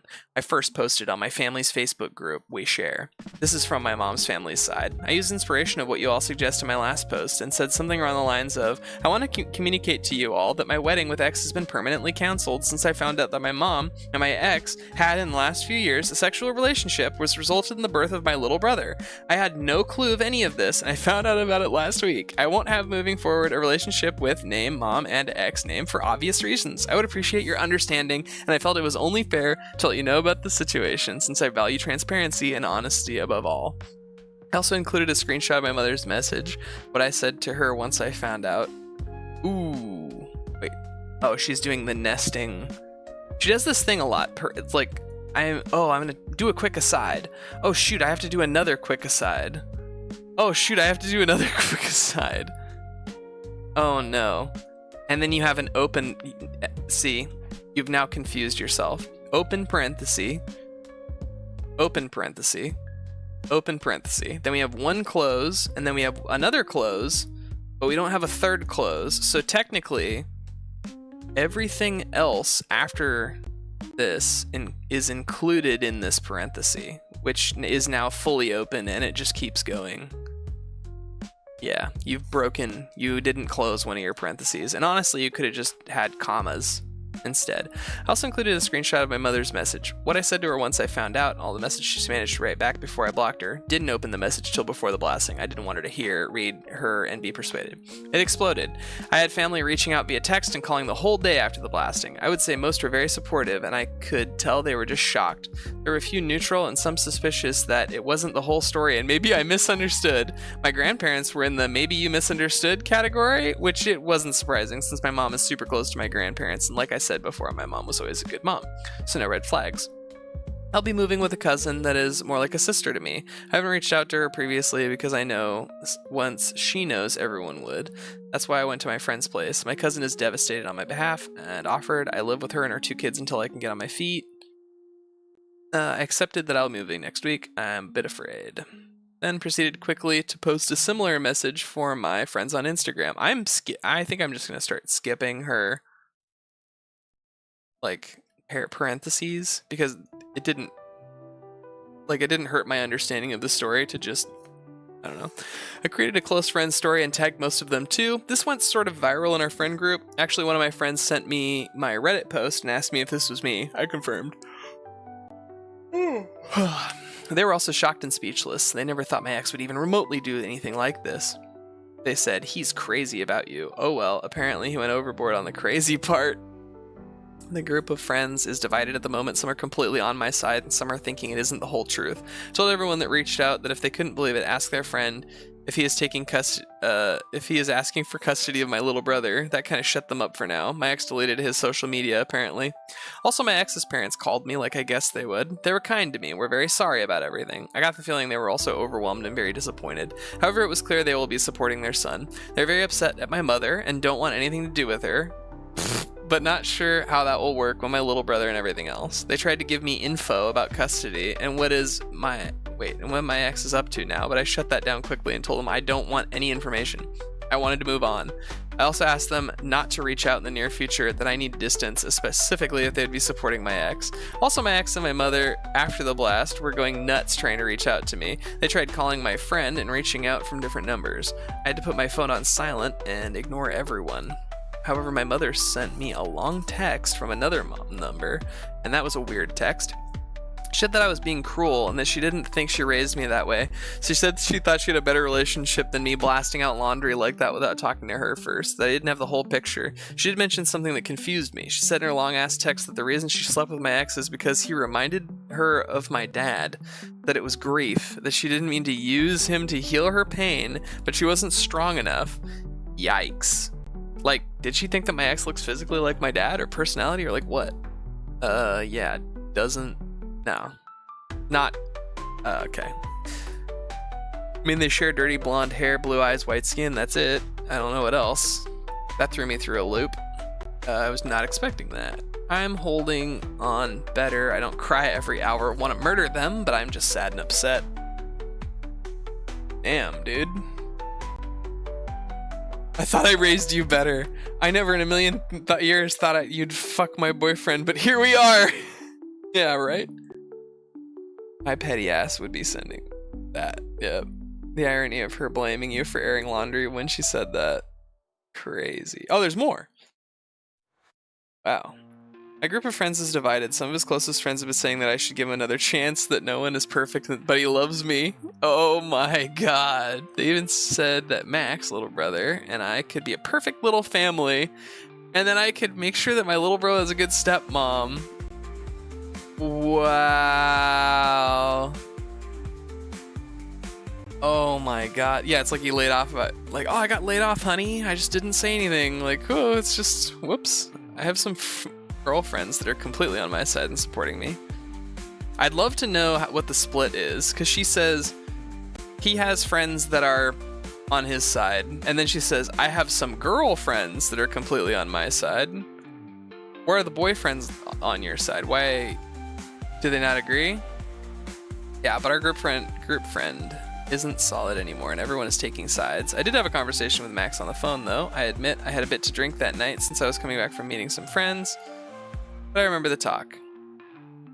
Do you think that you were groomed? I never thought of that, but maybe. How did you even get a crush on my mom? I thought we always hung out in a group, and my mom wasn't really there. Was it looks? Yes and no. So Max is... Wait, who the fuck is Max? They even said that Max, little brother and I... Oh, Max is the guy. Okay. Was I always second choice? No, you aren't now. And back then, when you asked me to be your girlfriend, tell me in truth, please. I don't know. I did like you, but I still had the crush. You want to be with her now? God, no. Why did you do it, Max? Get her out of your system? So you still wanted her? Ew, bro. Why'd you guys even talk? Why are you still talking to him?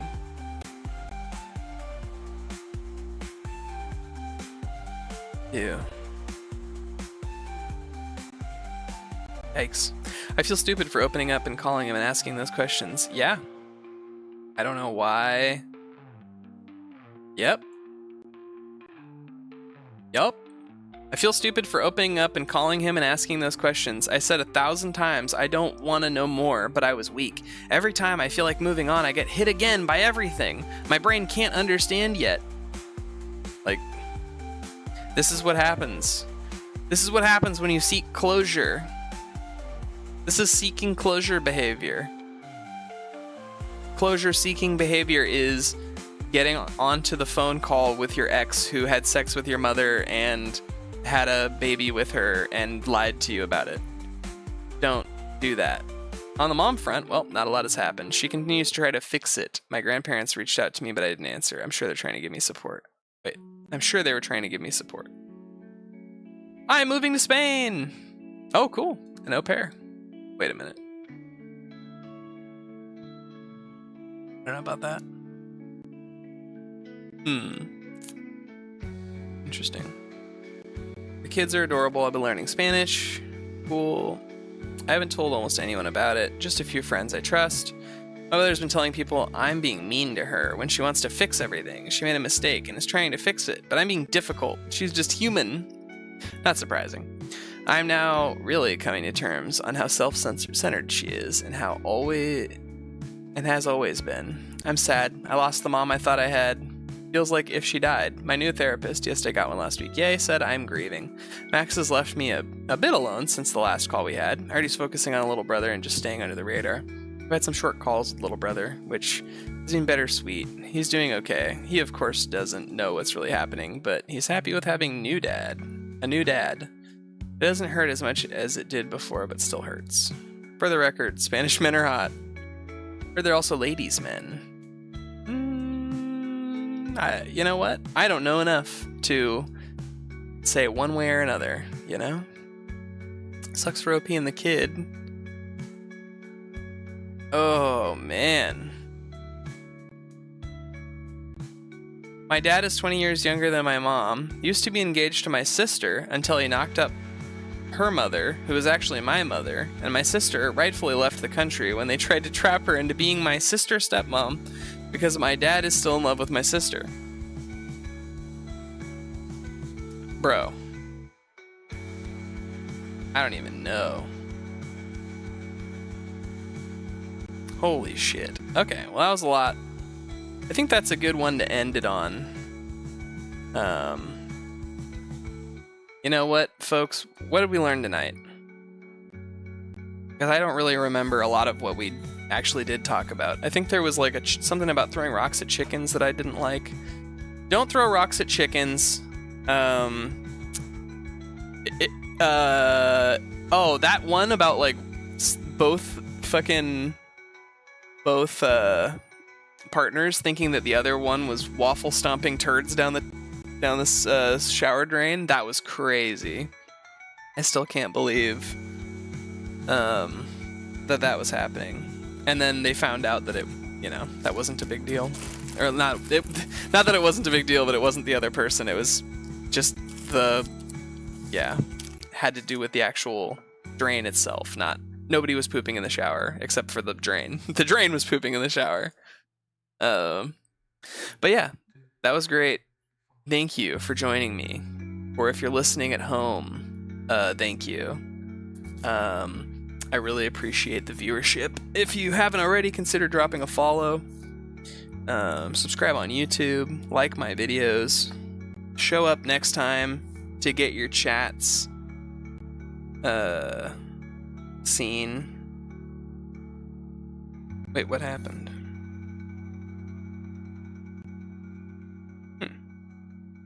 Just talk to your boyfriend. Whoops. Oh, something got blocked, and it was...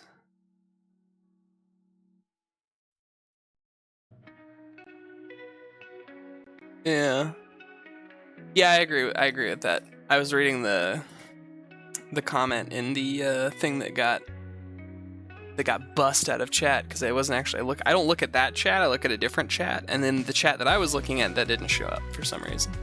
But yeah, I do wonder a lot of the times about some of these conversations whether we're getting the whole story, but that's why we ask for more information or say that we need more information.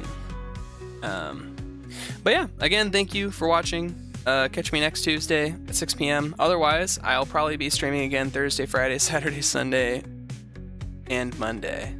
We'll see. We'll see. I'm trying to do more this RimWorld TTK mod's been really fun. I might be trying to do more of that. But yeah, thanks again for joining. I'll catch you all next time.